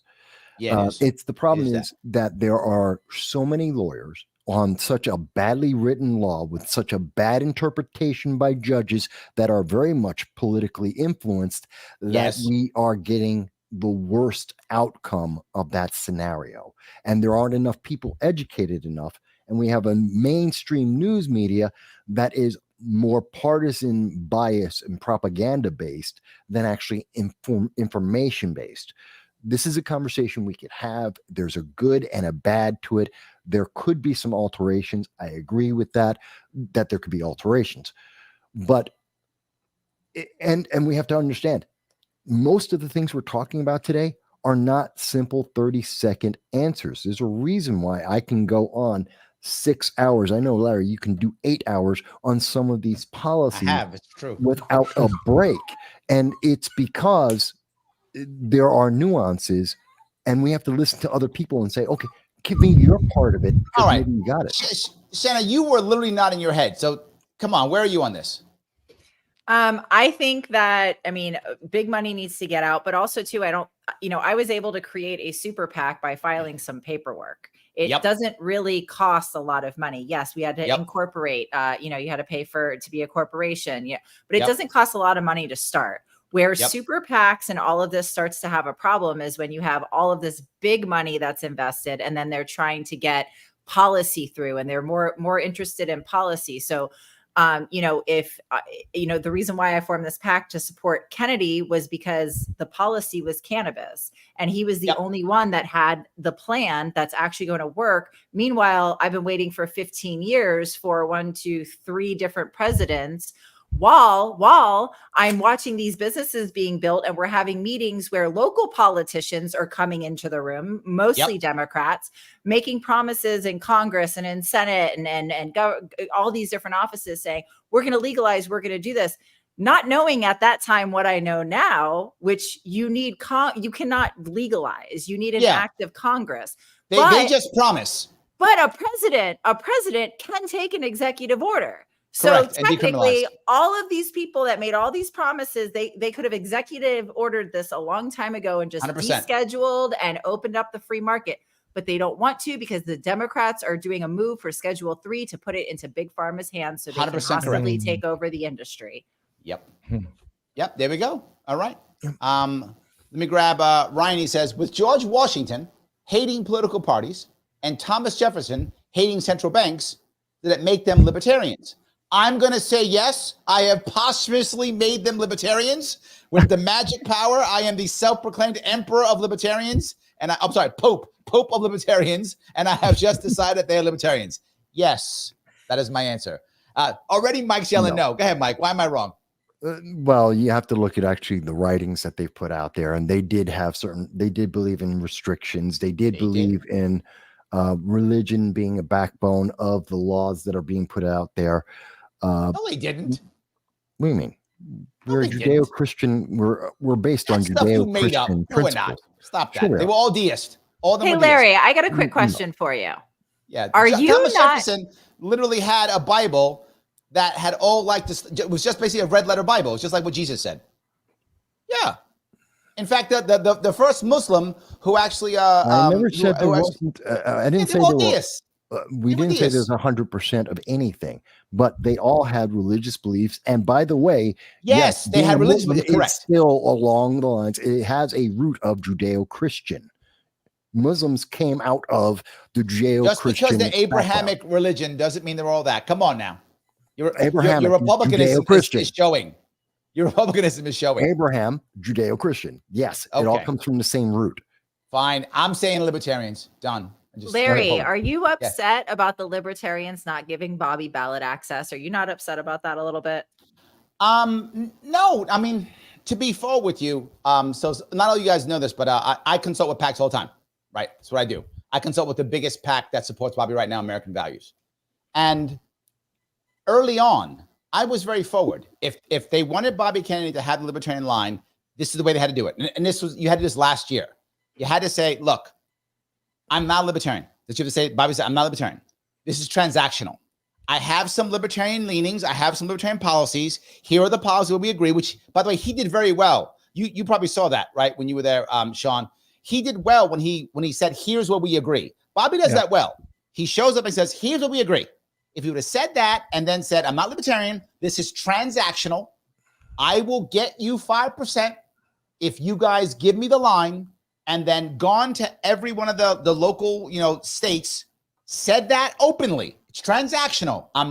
I'll take your VP and given him, and we'd have to give him a libertarian VP, whoever person would have been, a libertarian VP. He had a chance at getting it. He probably, I think if he had done that early on, he probably would have. Because enough libertarians were like, you know what? Yeah, let's do a transaction. He's going to give us what? Dave Smith or whoever is the guy they want, right, for the VP. Or maybe Chase Oliver would have been his VP. Whoever. Somebody would have been his VP. Would they have had the money like Nicole, though? They didn't have the money like Nicole. It wouldn't have mattered because he would have had 50 state ballot access. Right. And he spent $20 million on ballot access, and Nicole did not even give that much. So they already would have saved that money just on ballot access. Yeah. So whether Nicole jumped on board or not, would have been saved on ballot access. He dropped almost 20 million on ballot access. And he would have to spend maybe $1 million on ballot access total if he had got the line up front. So I think that would have changed. But once he was unprepared to do that, there was really no chance of him getting the line. And I told them that, but they didn't want to listen. They thought that, well, he's Bobby Kennedy Jr., he could do it. There was no chance. The only way it happened was that. And if they would have, I say this again, Ron Paul is basically a libertarian Jesus. And we wouldn't have anointed him. He still would have had to show up. I mean, he'd have won first round, clearly by mass majority first round, he wins. But we would have wanted him to show up. He would have had to show up at the convention, say he's the nominee, then we all would have bent the knee and said, yes, but he would have had to show up. And I think Bobby Kennedy Jr. did not realize that's how that worked. All the people on his campaign were former Democrats, Republicans, and they all do back deals. So they thought, oh, we'll just do back deals. That's not how the party works. Mm-hmm. So, yeah, in the long run, I think it was probably I think Forward Party could have taken Bobby Kennedy Jr. too. Another mistake. I think all of the parties. Didn't they put him on the ballot in Florida or no? Who is that? No, that was the Reform Party. The Reform Party. It was not Forward. Yeah, I think the parties made an error in not putting him on. All the parties that could have grabbed him. Because if he'd have been in the party that had ballot access, he would have gotten them 5% whatever party he picked. No, so I do think that. Let me ask a question. And it's a little bit off of what you guys are saying, but I did promise one of the viewers here, one of the people in chat, I would bring this up, and it's important. And it kind of goes into everything we've been talking about. Who do you guys think is running the government right now? Because we've been talking about all the aspects of the government, all the powers of the government, the people who will be influencing government. Right now, who's running the government? In your opinion, I will tell you exactly what you wrote. I'll tell you who it is, and it does. And let me tell you why. I brought this up in one of my posts online. The Plum Book. The Plum Book is the book. If you want to look, just literally Google the Plum Book, GSA, which is Government Service Administration. The Plum Book is about, I think, 8,000 or 9,000 jobs that the president gets to select. Those people right now are running the government right now. And one of the reasons why Tulsi and why RFK Jr. are on the transition team is they will get a group of people they get to pick, whatever that is. probably Tulsi, my guess is in the idea of defense and maybe foreign affairs, she'll be picking a bunch of those, and probably I'll be picking a bunch in the health care, Medicare section.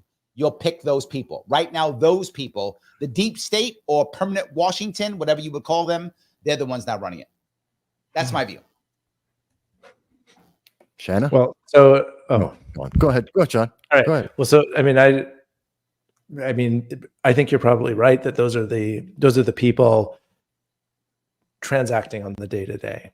Yes.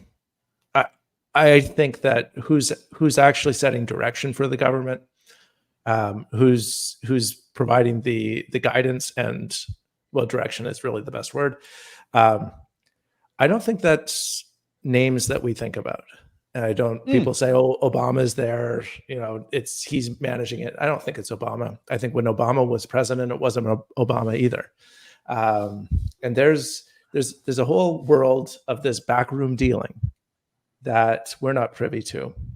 It's a big club, and we're not part of it, And this is why the movement of the Pacific Purple is a thing, because we need to get this 5%. We need to get these states. I mean, if we get 800,000 votes in each of those 7 states for just the west side of the country, we're going to make that 5%. I don't think it's very hard. And if we're going in there and we're creating a pathway for people to be able to run with ballot access coming in 2026, that's the beginning in breaking up the duopoly. This is a promise that Bobby made.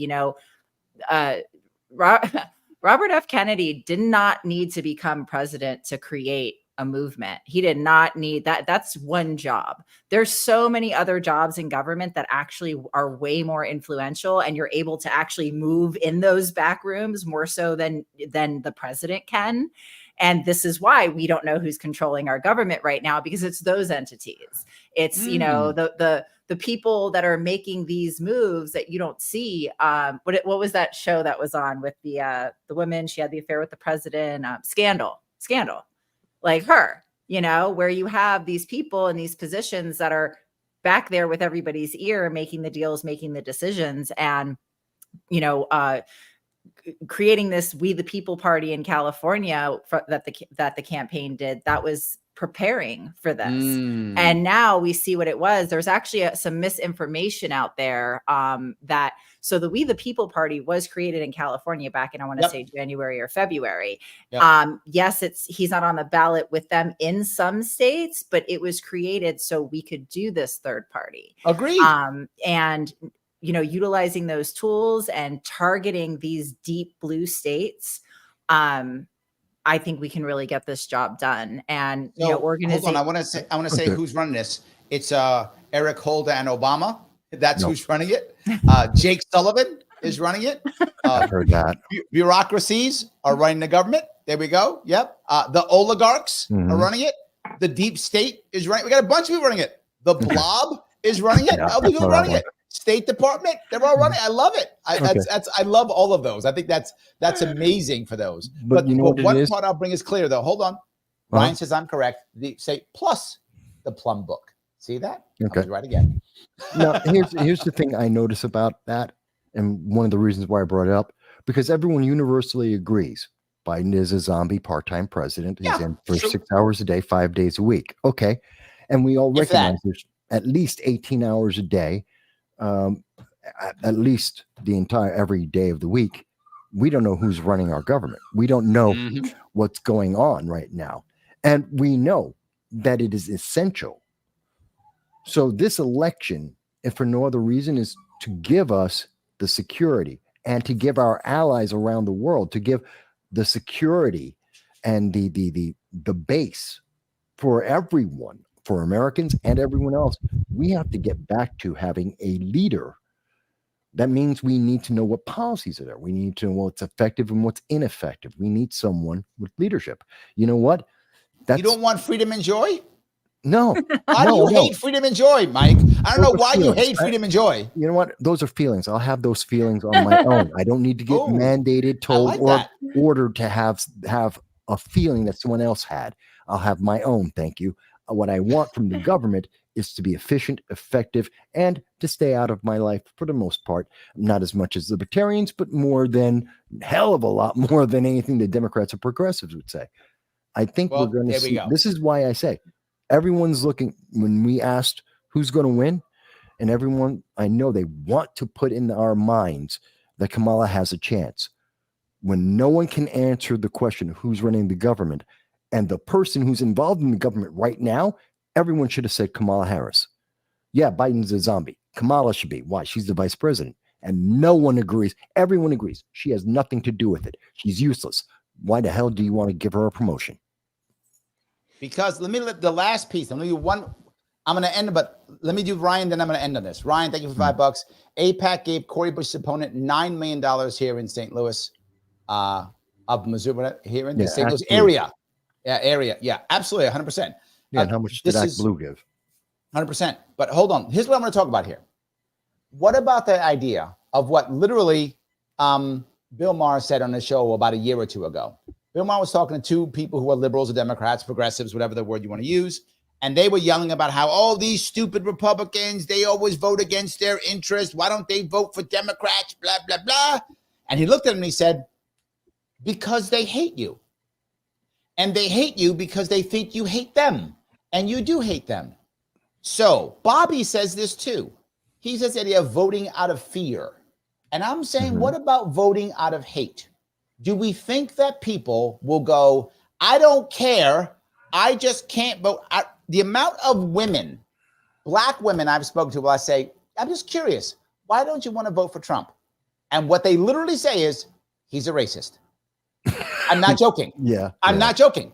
They literally say that. You've heard it, Mike. I'm not the only person. You've heard it. I know I've heard it, and I've laughed in their face too. That's the answer. But that my point is there a level of hatred that will affect this? I hate Harris, or I hate the Dems, or I hate the liberals, or I hate Trump, or I hate the conservatives, or they hate us, or they hate women, right? Whatever is the thing. They're an hysterophobe. Is that going to affect the election? That we're not thinking about that. For low information voters, absolutely. People who are easily swayed by headlines. And there's a large number of the 45% that's in the middle of America, that's not in any of the parties, that are swayed by, they saw this headline. This is why we've had 44 days of the mainstream media pushing nothing but Kamala is Ray Palpatine. She's the bestest. Here's the feeling that you should be having right now about her, and Orange Man bad, you must despise him. Because they know there is a good but you're giving a reason. I want to know if it's going to affect There is no reason. people. There is no reason. Hate should not be a reason to vote. You're saying shoulds. Hold on. Tourist says the opposite. He goes, he is a racist. He is. And let me give you 2 points. Let's assume he is or he isn't. Either one. I don't care which is true. Say he's a racist. Say he's not, whatever. To your point, Mike, I shouldn't care. What I should care about is, does he have the policies? Is he going to, for example, Shanna, is he going to, decriminalize, what racism? I don't care, right? That's what I should think. But I think people do care. And this idea that he'll say right up forward, he is a racist, that tells me this guy's not going to vote for Trump, no matter what. I think he represents tens of millions of people. Yeah, and that tells me that he's making the basis is illogical, especially because there's no foundation. I want to vote. I don't care if it's logical or not. I don't care. I want votes. Okay. I think they're underestimating everybody witnessing what they did to Kennedy by not allowing democracy to take place. I think between the two, I think it's a two-tier thing. I think between people that have more of a simpler way of viewing politics, I think if they just notice that Kamala has never gotten a vote, and then they see, oh, this guy, a Kennedy, tried to run for office. He got a bunch of signatures by a bunch of people and had all this support, but some big Democratic organization was able to not let the people vote on somebody. I think that simplicity there, I think a lot more people are witnessing that. And I think the Democrats really kind of did themselves not, because the Democrats' base is senior liberals, is senior Democrats. That's their base. They don't have the under 30. They don't have the 18 to 25. They don't have that. There's not that much of that. The little bit they do have of that, I think are intelligent enough to see what's really going on in that fashion. And I think that the older generation, when they heard her come out about unforeseen capital gains and all of that, I know some vote blue never who's that are in finance, that are in real estate, that are in these industries that I have heard them for years complain about things like that ever happening. And now they're dead set on voting blue. And she comes out and says this. They're like, you know, I mean, okay. But so I mean, you and Mike are kind of on the same page here. By the way, Mike, you have a fan, Daniel. He goes, no feelings mandate. I'm with Michael now. Okay, you won him over, Mike. You did win him over. I always get Sean, a couple. You do. Yeah. Sean, help me on this one. Am I right here or does it not matter? Does the hate nothing? I mean, I hope that people are paying enough attention to see what's been done to Bobby, see the way Kamala has been coronated, and realize that this is not the America that we want to have. But I fear that there are too many millions of people who won't think those things. Yeah, that's what I fear. Also, who maybe some people might vote from hate, but millions of people every cycle vote out of fear. And that's why they drive the issues of abortion and how you're going to lose access to it. That's why that's an issue. You know what? I think we could fear of it being in a way. I think we could do this we could keep this really simple. Is that if you're looking at two people and we all can agree we're walking into World War III, where we all can agree that, right? No. There's war. No, Mike doesn't believe that. No. We're not even close. But what I'm saying is we're all agreeing that we've got war, we've got problems. Do we want Kamala in office or do we want the son of a bitch in office? No, I'm just saying. Do we want I don't want either of them in office. I want RFK Jr. in office to start talking about some peace. That's what I would like. But here's the thing I think about I'm this. with you. It's not most people. Yes, I agree with Sean. A lot of people are going to vote out of fear. I do believe there is a huge number of people who are going to vote because they're low information. And that's the most recent thing they saw in between watching the Housewives of wherever the hell I don't give a damn. Okay. So there's that. And those are people, they're useless. Okay. They're also probably the people, and their vote counts as much as all of ours. Yeah. They're the people who, if it's not presidential year, they don't remember that they get a vote every single year. Also they're the people who aren't voting most of the time. They're part of the problem. But I think the hate that we're talking about, it's not the American people. It's the hate that's coming from the propaganda of the machines, of the establishment, also the media, also the social media giants, that they're pushing this, saying, here's the feeling you should have about this. And it's their hate pushed into the people. And that's why you get people who react instantly and go, oh, he's a racist. Oh, you're going to hell because you don't agree with the politics that's already been preordained for you. Right. Not asking what are my reasons? Do I have a reason? Do I have any knowledge about this? No one asks that. They go, let me do a super chat then. She says that. EMS Women says $5. As a white woman who doesn't operate on emotion or hate, I'd never vote for Trump. I don't think he's a racist. I just think he's incompetent. Well, at least that means you're thinking. It's a fair reason. I agree. 100%. And I'm not voting for Trump or Biden. I mean, Harris, same difference. I'm not voting for any of the two guys ever. That's never going to happen for me, right? I'm not doing it. I will, if Bobby's on the ballot in New York State, I'm voting for him. If he's not, maybe I'll write in Chase Oliver. I'm not voting for him either way. I'm not doing it no matter what. My taxes were cheaper under Trump. So I paid less in tax between 2016 and 2020. So as a white woman, my middle class self, if I'm just thinking with my groceries, my taxation, if I'm just thinking in my little personal box of what's important to me, Trump checks those boxes when it comes to policy more than Kamala.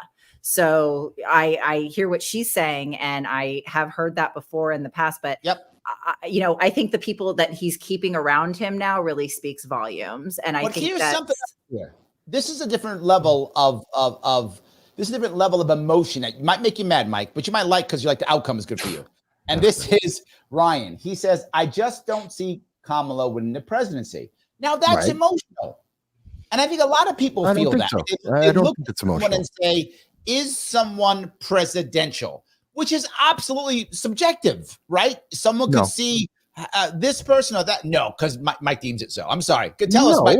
There are objective criteria. She doesn't have the votes. There are objective criteria that you can use to happen. Evaluate that. And you can definitely say, what's presidential? There are criteria. You can objectively come to that reasoning on. I guess I'm wrong. I got 3-1 against me this time. All right, fine.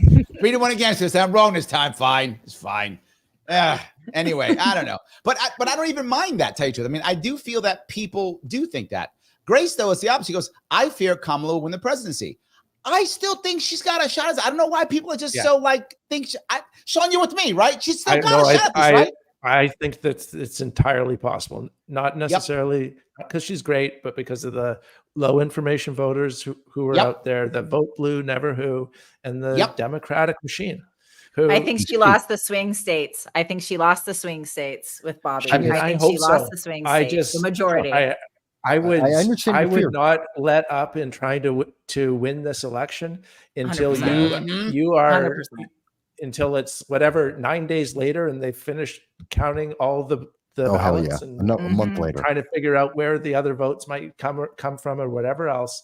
I mean, it's not an election like we used to have when we were younger, where before you could go to bed, you had the result. It's not going to be like that again. I agree with you, Sean. Robert agrees with you. He says here, and I don't think these people are aware of the pull of Kamala for at least some pockets of progressives.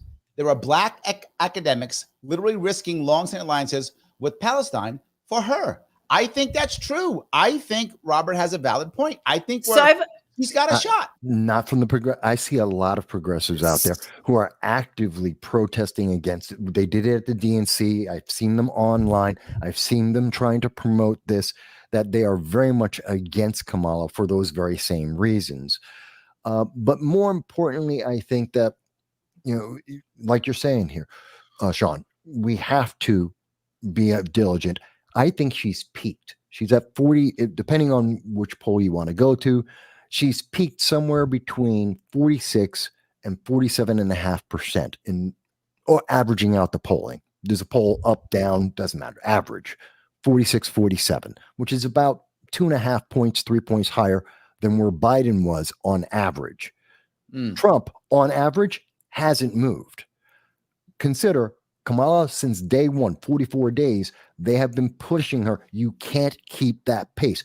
Other news has to come out. She has to speak to the public. Some of her policies are going to come out. And every time she does reveal her policies, she loses. She will not be able to maintain that. She will, over the next month or two, drop down. Doesn't mean that gives us a guarantee. People still have to show up. But I don't think she can stay where she is. This is as good as it gets. So is the Palestine movement, wasn't it started by the left side? Wasn't that movement started by the left? Well, is it the left protesting the left at this point? Yes. And they do that all the time because you can never be left enough. She's not wrong. It's true. Rigo says, do not forget the FBA group. They have said they will vote Bobby for Trump. The message was sent. FBA meaning free Black Americans, right? Hi, Rigo. Yes. So yeah, I do think that's an issue. Ryan says the economy and inflation, thank you for the $5, Ryan, appreciate that, and foreign policy issues are too important for too many people. They all favor Trump. Yes. Is that true? You think all three of those favor Trump? 4, yes. Well, yeah. I think if you're looking at independent voters, I think that's absolutely the case. I think you find very few people who would look at foreign policy and not prefer Trump unless they're neocons or.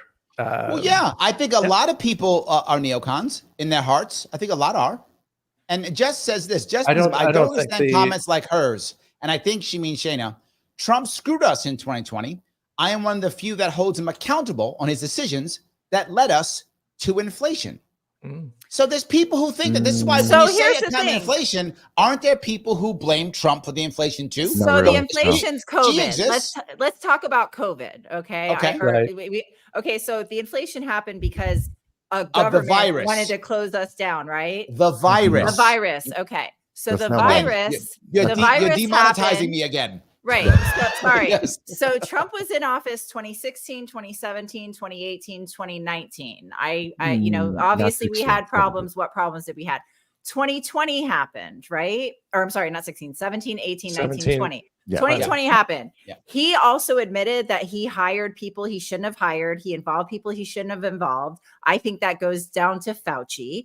I've been an advocate Kennedy supporter since 2020. I've never had anything. I don't have any of those things. Yep. I think that's when my Democratic hat got hung up on the shelf, was when that happened. Okay. The only reason I voted for Biden was because he came out, and I figured he was a classic American politician from back in the day that would not mandate something like that. So when he came out, because remember he had to come out and say that he would not do that, that got him my vote.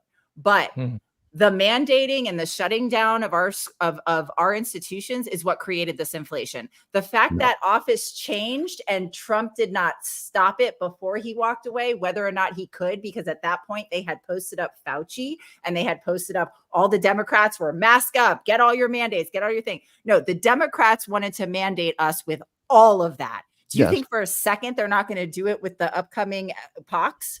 Do you think for a second we might not be looking down that barrel with Kamala? I trusted Biden as an old school politician to not do that. I don't trust her not to do that. Yeah. And that's what I'm voting for. And that's why I'm voting in my swing state. But again, you're saying that. But again, Noah Clark, she kind of agrees. She says, just saying it was false prosperity.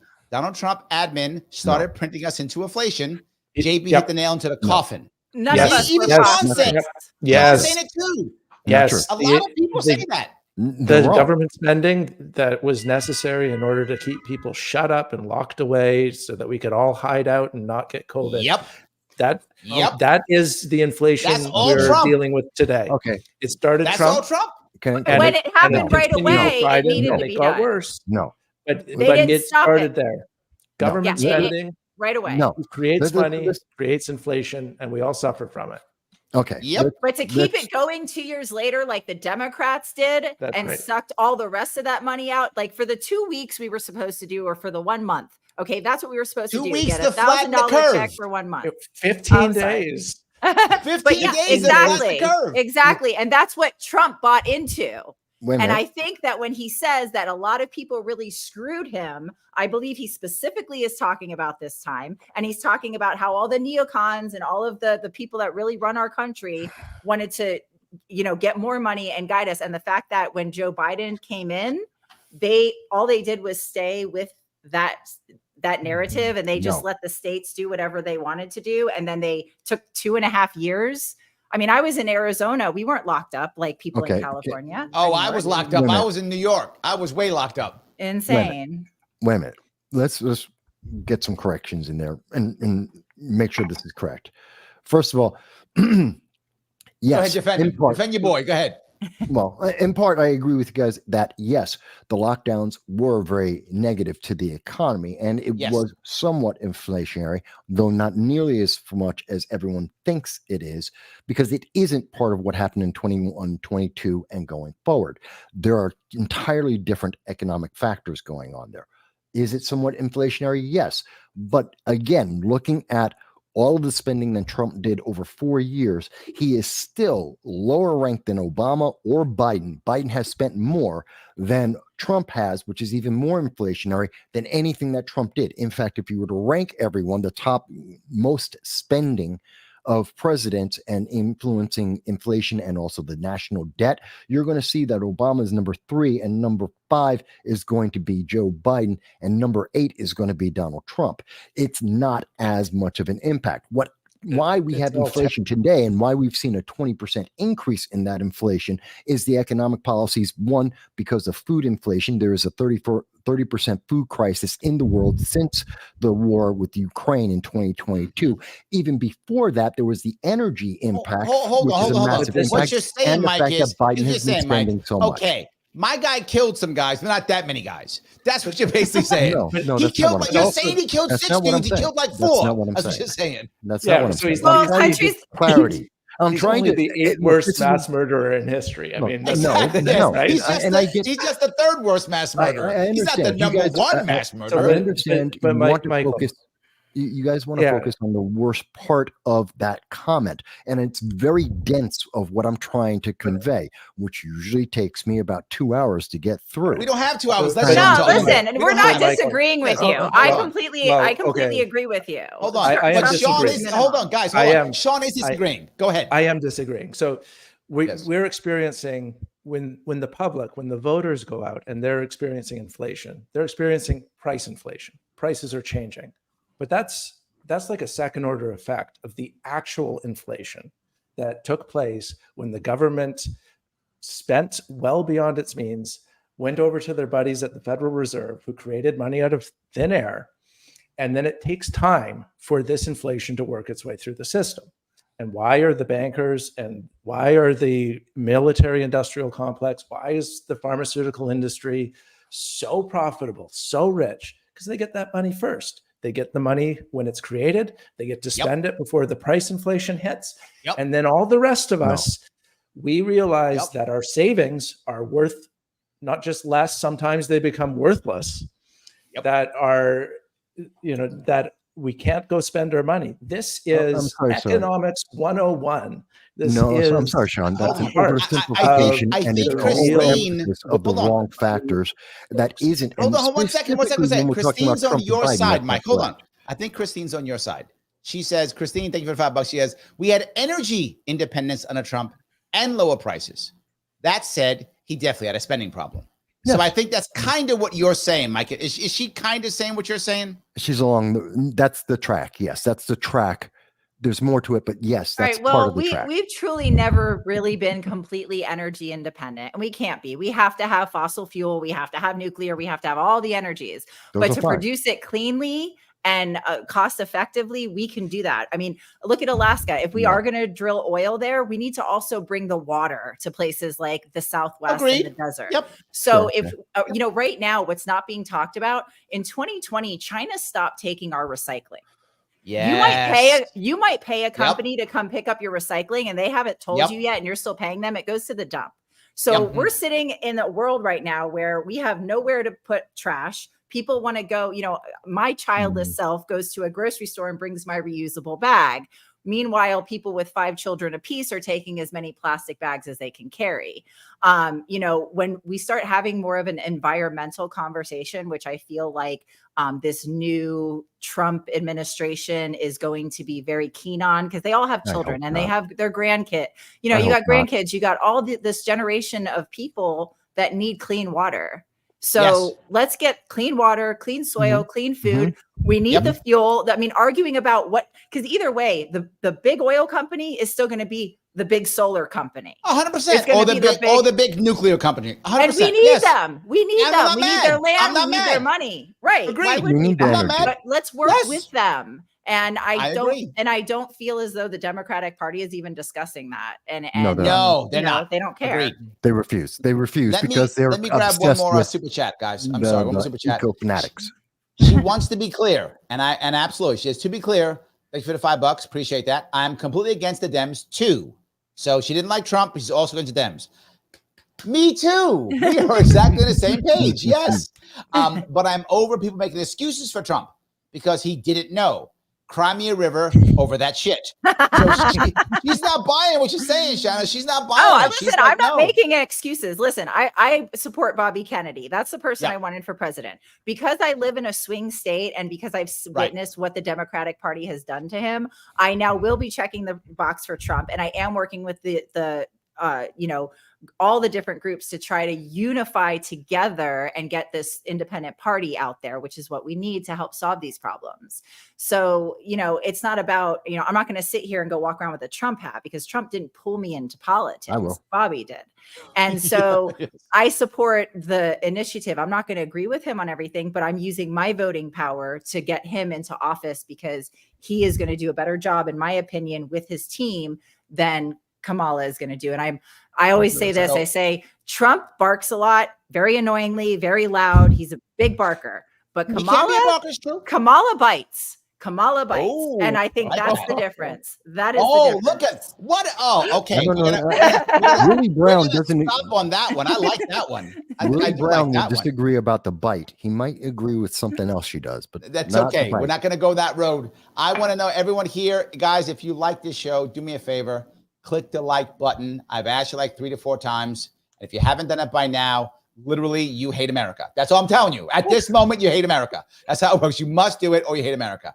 And if you, and otherwise, please share this if you would. Wherever you are, please share it. If you are on YouTube, please subscribe. Every subscription matters. Click that bell for notification. You know I get shadow banned. And these guys use all the bad words, so I'm completely demonetized. So please, if you want to become a member, thank you so much. I appreciate the membership. Everyone I get, you can super chat me. Thank you guys so much for the super chats. I appreciate all of those really a lot. Guys, I want to say thank you so much for today. You gave me 2.5 hours. It's amazing. Thank everybody else for watching. I will be on sometime tomorrow. I don't know when. I got to figure it out. My guest bailed on me, so I may have another guest tomorrow. Maybe I'll yap or something. I don't know. We'll figure something out. I will be on again this week. I will see you all very soon.